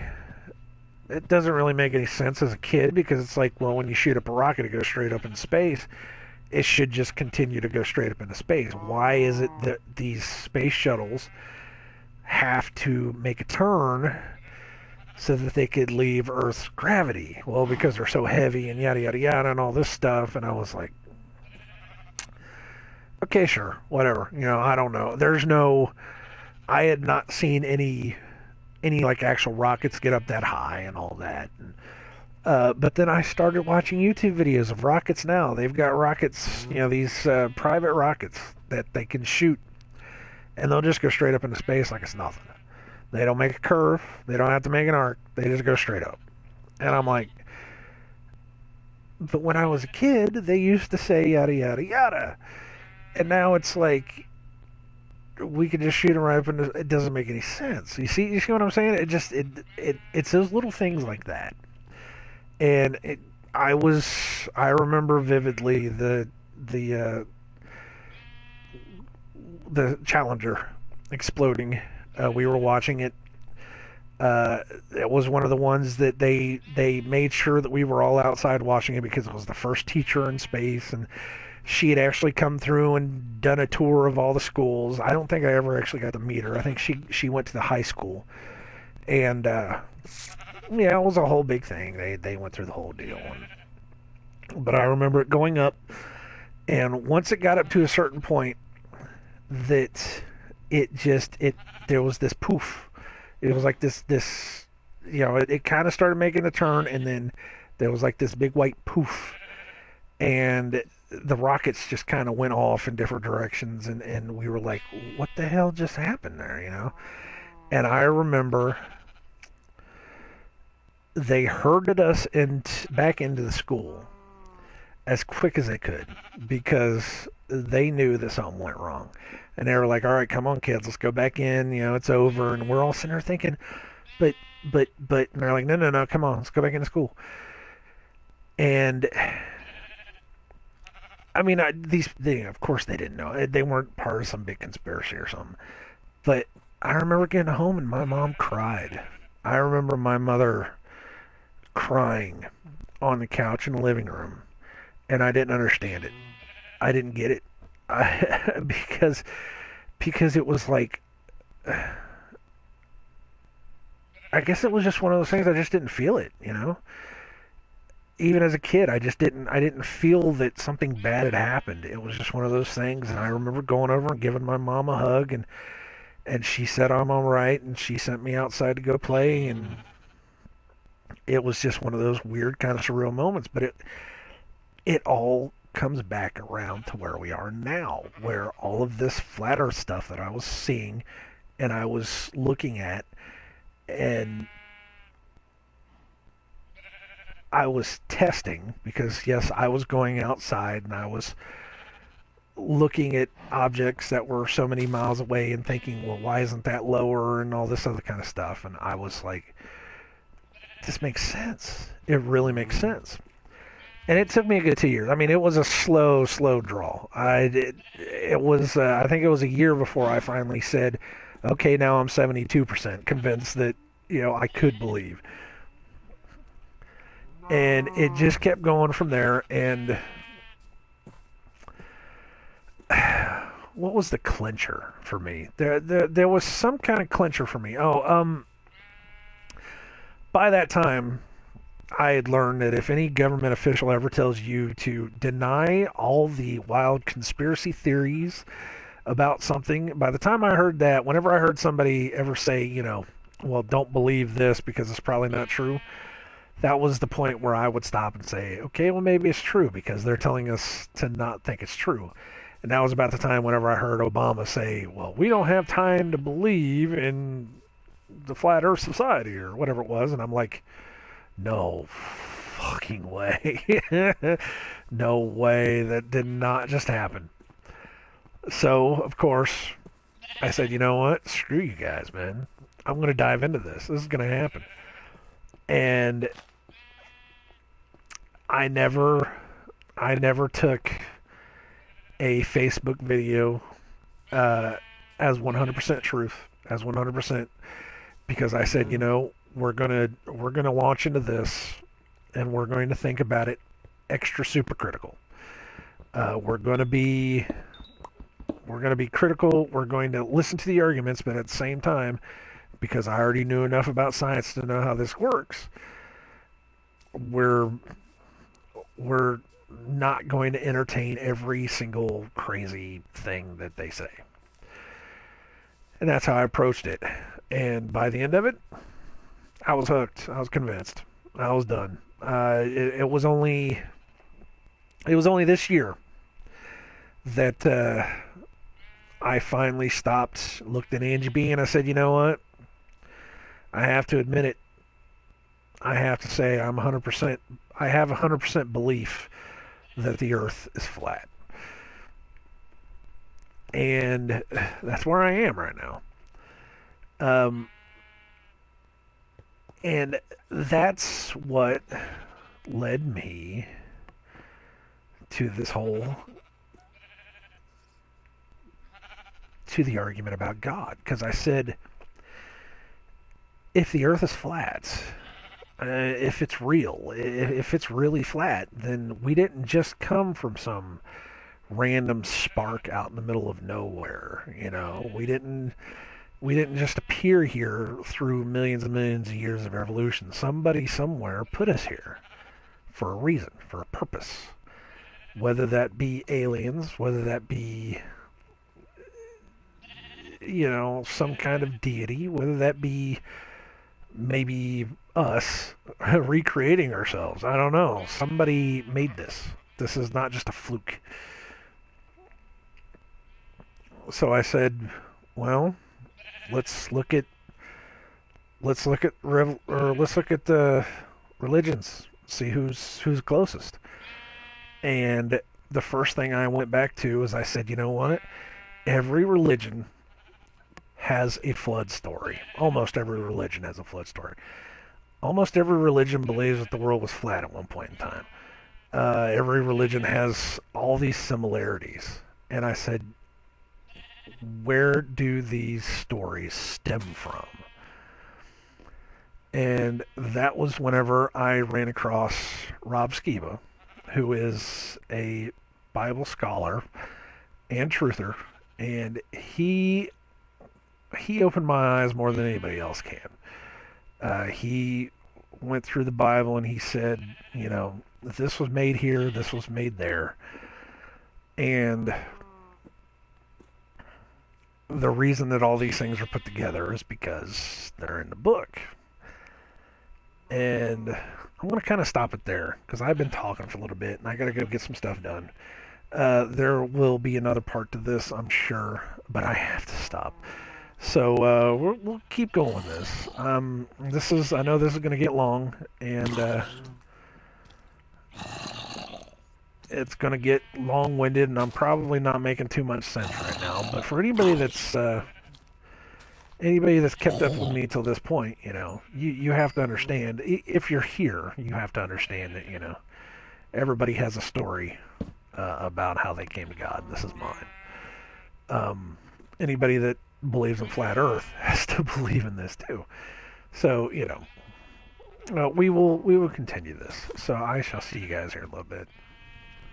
Okay, I am back one more time. Where was I? I had to go out. You're probably going to hear a lawnmower. That's Angie B out there mowing our lawn, and I know that's kind of sad. We're just probably going to be like, "Oh, you're letting your girlfriend mow your lawn. You're such a horrible human being." Well, you know what? I can't mow our backyard. We have 2 lawnmowers. One of them is mine that is a self-propelled, and the self-propelling mechanism is going out on it, and I cannot fix it at all. And we have hers, and her lawnmower, the handles are too far down for me to...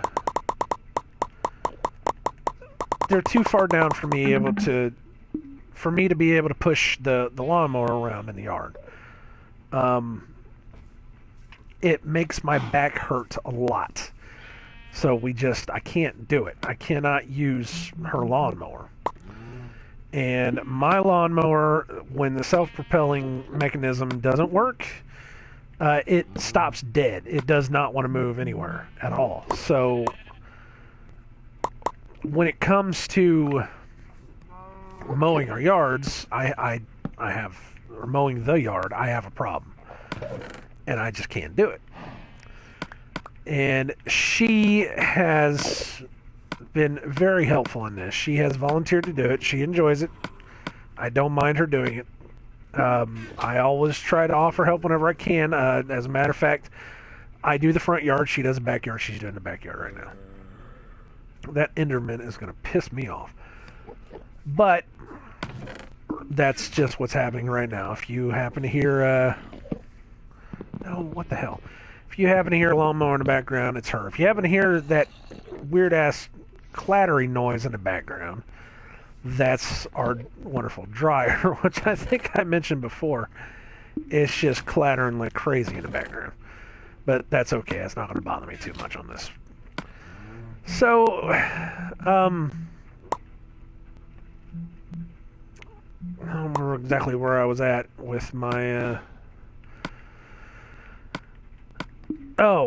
once I started thinking about religions and how much or how similar they were on the basis that I've taken the classes in college, or I took the classes in college, and I know how all the religions are very similar to each other. I started looking at it, and that was whenever I came across Rob Skeeben and how he was talking about how the Bible relates in terms of this is why this is and that is why that is, things like that. And I started listening to it, and I started it. I don't know what it was. It's for as much as I knew about the Bible the first time around, because when you're an atheist, and you're trying to make your arguments against people that love God and all that stuff, when you're in that position, You study the Bible to be able to refute their claims. That's basically all you do. And there's a lot of people that all they do is just study the Bible just to be able to tell other people that they're wrong. And that's the truth. That's a fact. I've known people like that. I've been one of those people. It's what you do because you want to be able to use your own ammunition against somebody else who thinks that they are so much more right than you are and so much more special than you are. When they tell you that you're an evil, inhumane person, you need to have the ammunition to be able to look at them and say, yeah, well, if your life is so perfect, then blank. So I've studied enough of the Bible. I have not read it all. I know I've read through most of it. I want to say I even only read through half of it. Excuse me. I'm very sorry about that.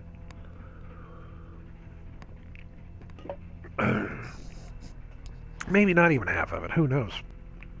That's a little sign from God.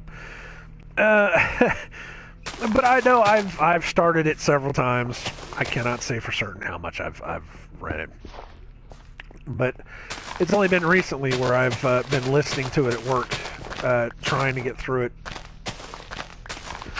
trying to figure out exactly what it is, because it is a moderately long-winded book. It was written back in a time that they spoke differently than we did. You know, there's a lot of points in it where I think it may not have been translated correctly, and it's definitely not a modern book that you can just sit down and follow. Let's put it that way. But I've known enough about it just by listening to other people, by talking to other atheists, by just being that person that needs to have the ammunition for the arguments, that I know enough that when I hear somebody saying something that relates to the real world and how it works, and you look at it and you think, wow, that works. And when you hear it in terms of the flat Earth, and you put it into that perspective, then it's like, oh crap, they're right. This is a thing now, and that presents kind of a problem for me, because again, I this is something I've raged against for years. I could not be bothered to believe in religion, in God, in anything. And there was a point up until several years back where I said, you know what? I believe in good and evil, and I want to be the best person possible. The closest I can get right now is, maybe a Buddhist, Hindu philosophy where, look, I will go off and do my thing, and I will try not to screw your life up. Namaste, And that's where I was for a long time, actually. I'm doing this, you're doing that, don't fuck with me, I won't fuck with you. And that's how it went for a long time. But I never once wanted to stop and say, that book isn't right. That book is just, it's a bunch of parables and it's a bunch of nonsense. And you don't have to listen to it because, hey, there's nothing in it worth any value. But when I started looking at it critically and started listening to, or started thinking about the way that other religions talk, you can connect the dots. And when you hear the passages where they say that God took everyone that was around the Tower of Babel or Babylon or whatever it was, I know my brain is not working correctly right now, and he made their tongues to speak different or whatever it was, basically when he confused their languages and then he split them apart and made them go to different countries and all this other kind of stuff, and then you start thinking that explains so much. If all of these people came from one place with this idea of, hey, there was one God that made all this and he made it flat, and there's just heavenly bodies up in the sky, and that there's people from the sky that come down and tell us these things, which would explain ancient aliens, and everything started being explained to me in a way that made so much sense, and I started looking at it critically, and I said, man, that's it. That's the sign I need. And then suddenly, out of nowhere,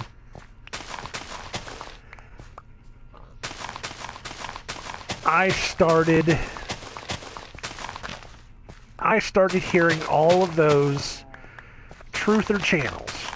Well, most of those truther channels. The guys that swore up and down that 9/11 was a thing. The guys that would, adamantly argue that Sandy Hook was a horrible thing, and they would go off and they would call people names and they would say, how could you fucking, how could you say that this wasn't real, you liar, you joke, you asshole, and all this stuff. All of these guys that I had known, that I actually stopped listening to, because there was a point where a lot of these guys, I got too deep in the rabbit hole, and it started freaking me out. It started freaking me out. There was a lot of stuff that was going around, and none of it came to pass. And because they were making predictions, a lot of this, a lot of that, and suddenly all these guys that I had stopped listening to, they were all doing the same thing I was doing. They were coming to God. They were saying, this is all just a joke now. That it's all not real, because we've all been deceived from the very beginning, and that there's one God, the Bible is real, and that we need to repent, because this isn't funny anymore. This is all just a real thing that's actually a problem that we need to hope that we can make it through. And I was like, that's it. That's my sign. That's my sign, and that's how it's happened for me. That's where I am now. And that's how I've come to God. That's how I've stopped and said, God, I'm sorry. I know that I have screwed up so much, and I have seen how stupid I was, how I have been deceived, and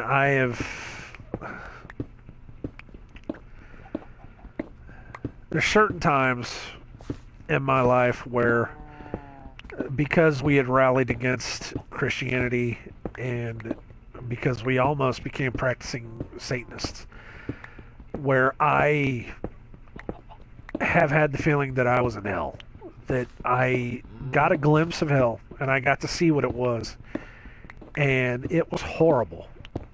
It's not a place I want to go. It's not going to be Party Central where it's going to be me and all my drinking buddies. I don't believe that anymore. I've always believed that when you die, that's kind of it. Your life energy stops, and if you get to be a ghost, then hey, you get to be a ghost and you get to see what everybody else does afterwards. That you're not really going anywhere, you're not really doing anything. You're just kind of, hopefully your energy gets to join the life force or whatever the hell's out there, and that you get to see what else is in the world. But I don't believe that anymore. I can't believe that anymore.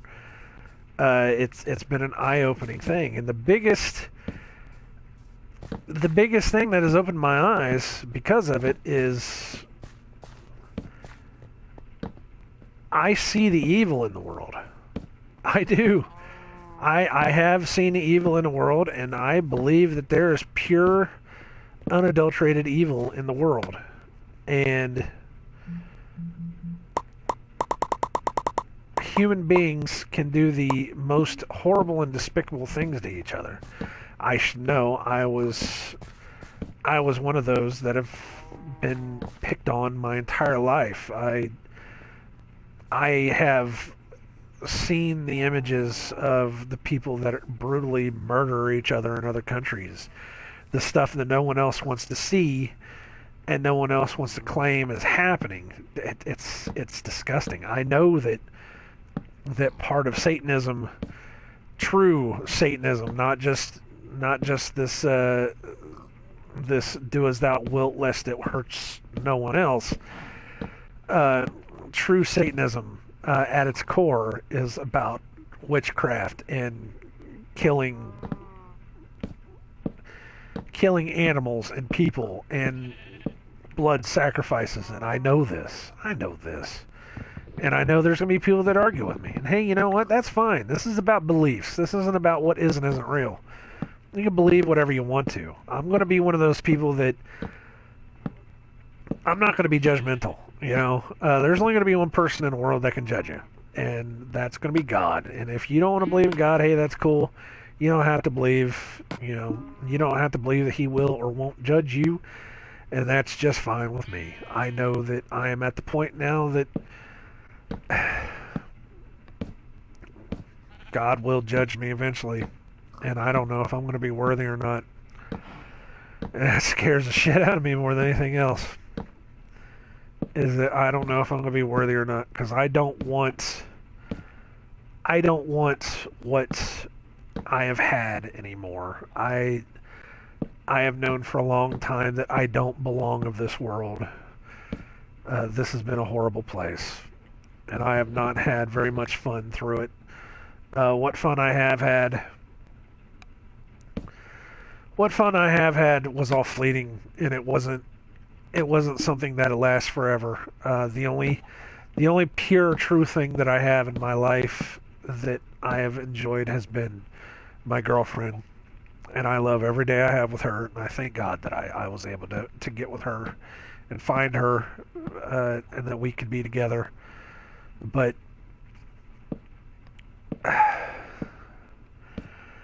so all I can do now is just hope that He will forgive me enough that I can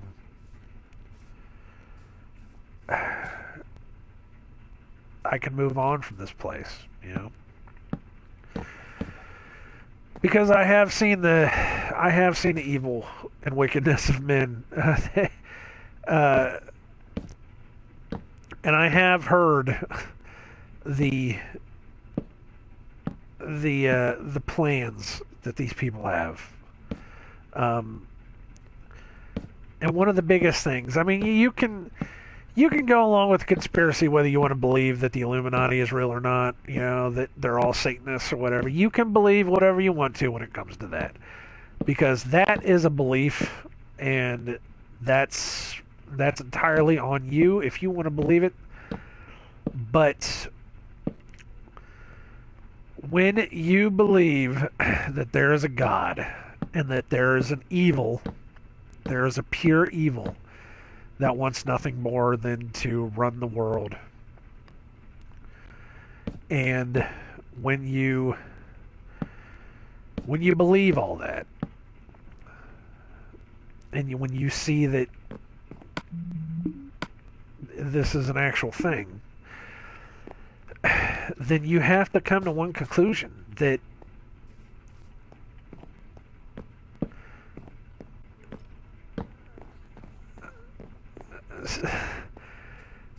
these people are as wicked and evil as Satan is.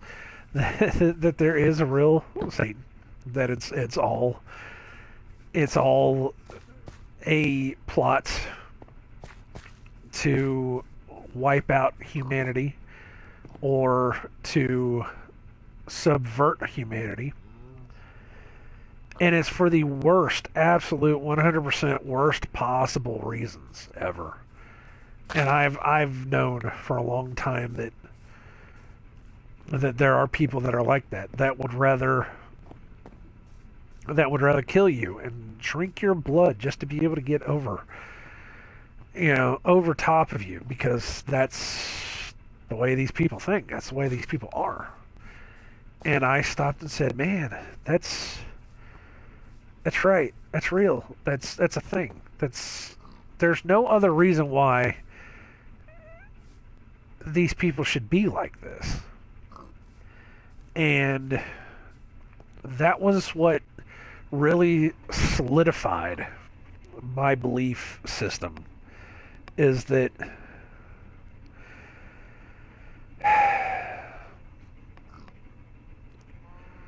it's horrible. I mean, it,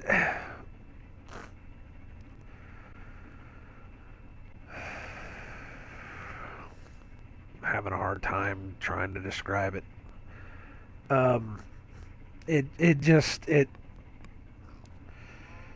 It feels so wrong sometimes. It really feels so wrong sometimes, and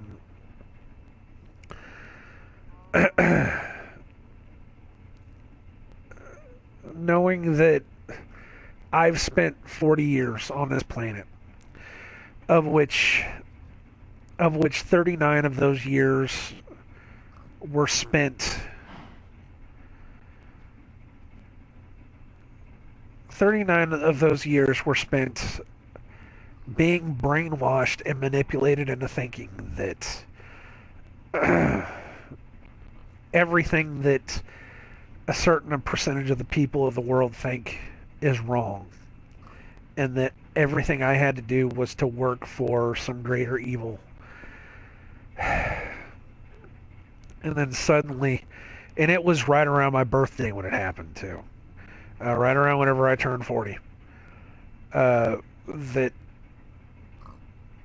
it all just came into being. And this isn't some midlife crisis. This isn't some, oh, look how old I am, I need to reevaluate my life. This came the way that it should have come. It was a series of circumstances, that one thing after another after another after another, that led me to this point. And I said it was a series of things, and then Siri opened up. That's nice. But it was a series of one thing after another after another after another, that I do now understand that this is where I'm supposed to be. I wasn't supposed to be there at the time. I was, I wasn't supposed to have gotten to this point back whenever I was a teenager, because that's not what God had wanted. I used to say fate. I used to be a big believer in fate.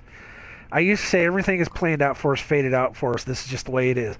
But I would also say we can manipulate that fate to be able to push our ways through life. And I understand now that what fate was actually God pointing us in a certain way, and that our free will could manipulate us onto that path. And that's what he's done. There are so many times when I look back at it and I think, the motorcycle wreck I had whenever I was a teenager, where I should have died because I hit a car, I T-boned a car head on going 40 miles an hour. I should have died. That should have been death for me right there. But I didn't die. The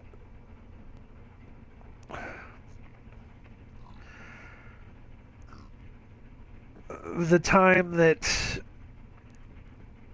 I got so sick with the poison ivy flowing through me that it had gotten into my bloodstream, and it was clogging up everything. So much so to the point that I couldn't breathe. I couldn't do anything. They had to take me to the hospital and try to pull me out of it. But I made it through that. The time whenever I found out I was allergic to cats and my lungs closed up on me, I couldn't breathe. All those little things I look at and I say, how the hell did I ever make it through that? How the hell did I ever, survive those experiences? So somehow I made it through, and you can say, "Oh, you just made it through with the power of modern medicine." Yeah, I made it through with the power of modern medicine. You're absolutely correct. But I also made it through because I was supposed to make it through. I was supposed to get up to this point. There was a reason I was supposed to get up to this point. There was a reason why I was supposed to not see or to see 9/11 for as fake as it was. There was a reason I was supposed to start watching YouTube videos. There was a reason I was supposed to start getting a hold of certain videos for certain reasons. There was a reason that I was supposed to be a part of this whole Mandela effect. That's a whole thing I didn't cover either. I am a Mandela effect survivor. I believe in it. I think it's a 100% real thing.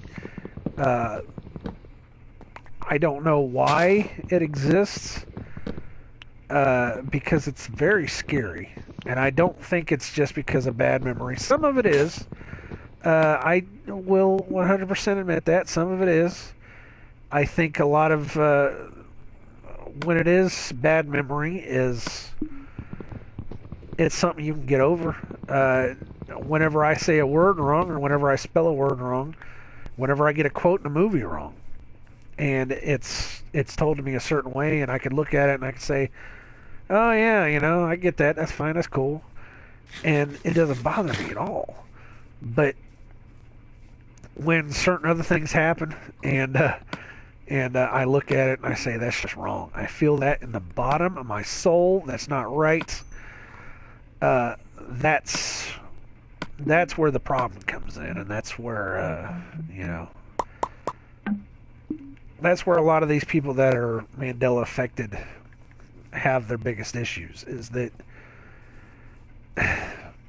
we know it's not right. We know it's not right, and whether or not people can see it or not, that's on them. They're not the ones that are going to be able to see it.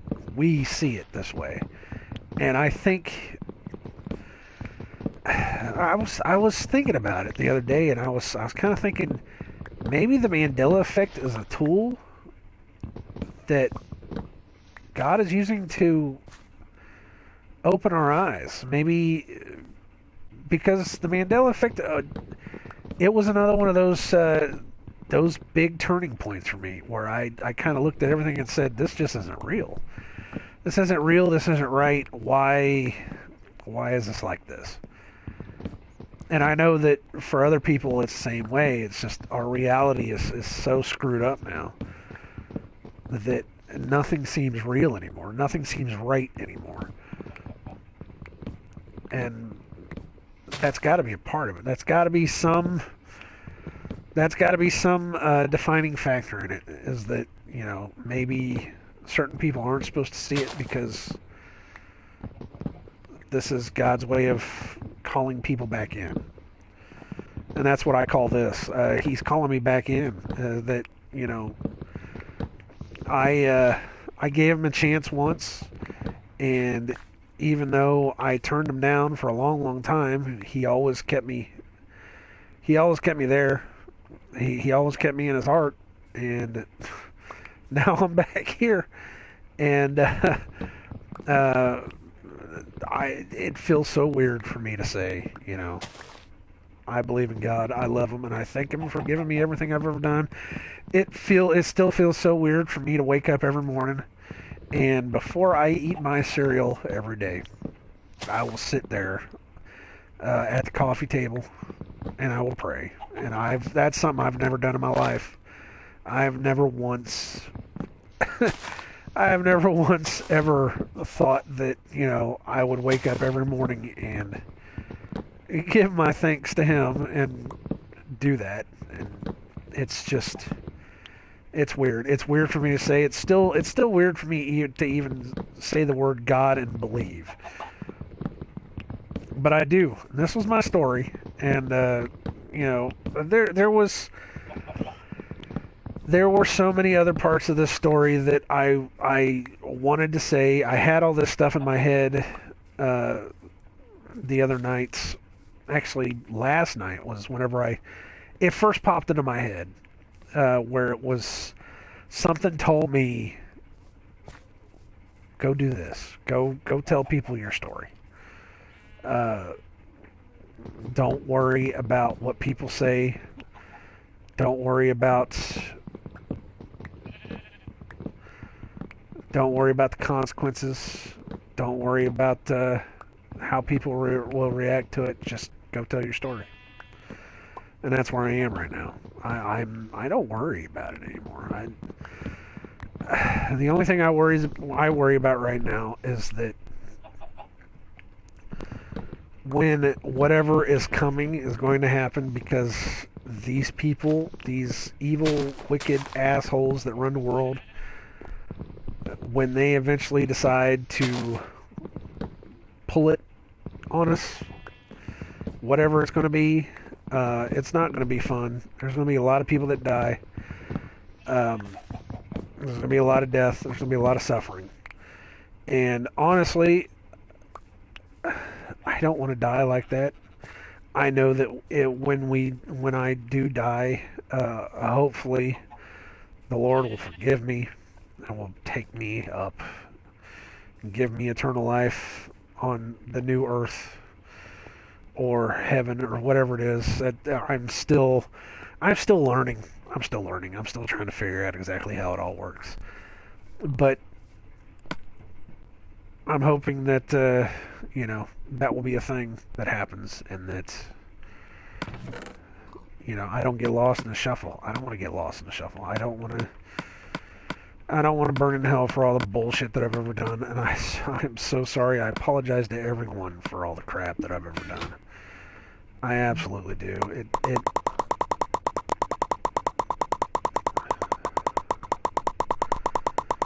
done a lot of stupid shit. And all I do every day is just ask forgiveness at this point. But that's my story. That's how I came to be.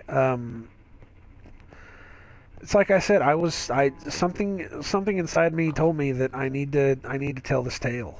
That this was what I was supposed to do today. Was that I needed to tell the tale. I needed to fire up Minecraft and just talk. And here I am. And again, I didn't even cover half of everything I wanted to talk about, but I think I covered enough that I think we covered the bases. I think I really covered most of the bases that I needed to cover.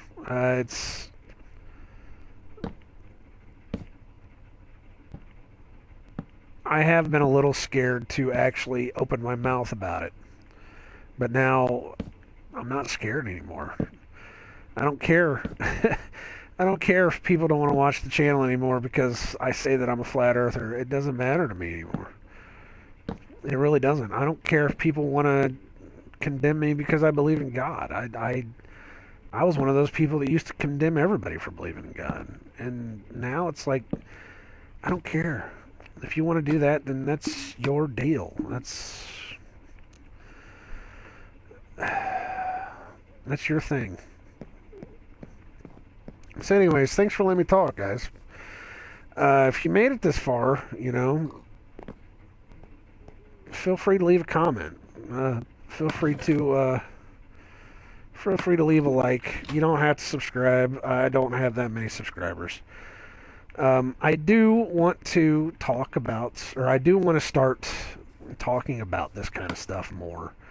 I want to start bringing back these Minecraft talks. I think I started these Minecraft talks because I was going through some really, really hard issues with some stuff that was going on, and now it's like, now it's like, since I don't understand, since I'm trying to understand what this whole thing with what this relationship with God is going to be about, I would like to start talking about it more. So I would definitely like to start these conversations up again. You know, see where it goes. I wonder if I gotta plant 4 of these. Oh, I only got 3. Psh. Wonder if they'll all grow up into one big one. Who knows? But thanks for hanging out with me.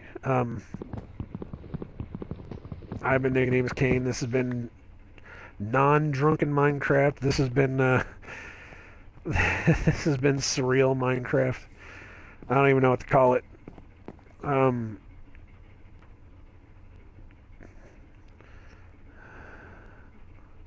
yeah, I don't know what to call it. I don't know. Part of me just doesn't know what to do anymore. Just live my life, I guess. Just do that, guys. Just live your life. Try to be good. If you believe in God, then, you know,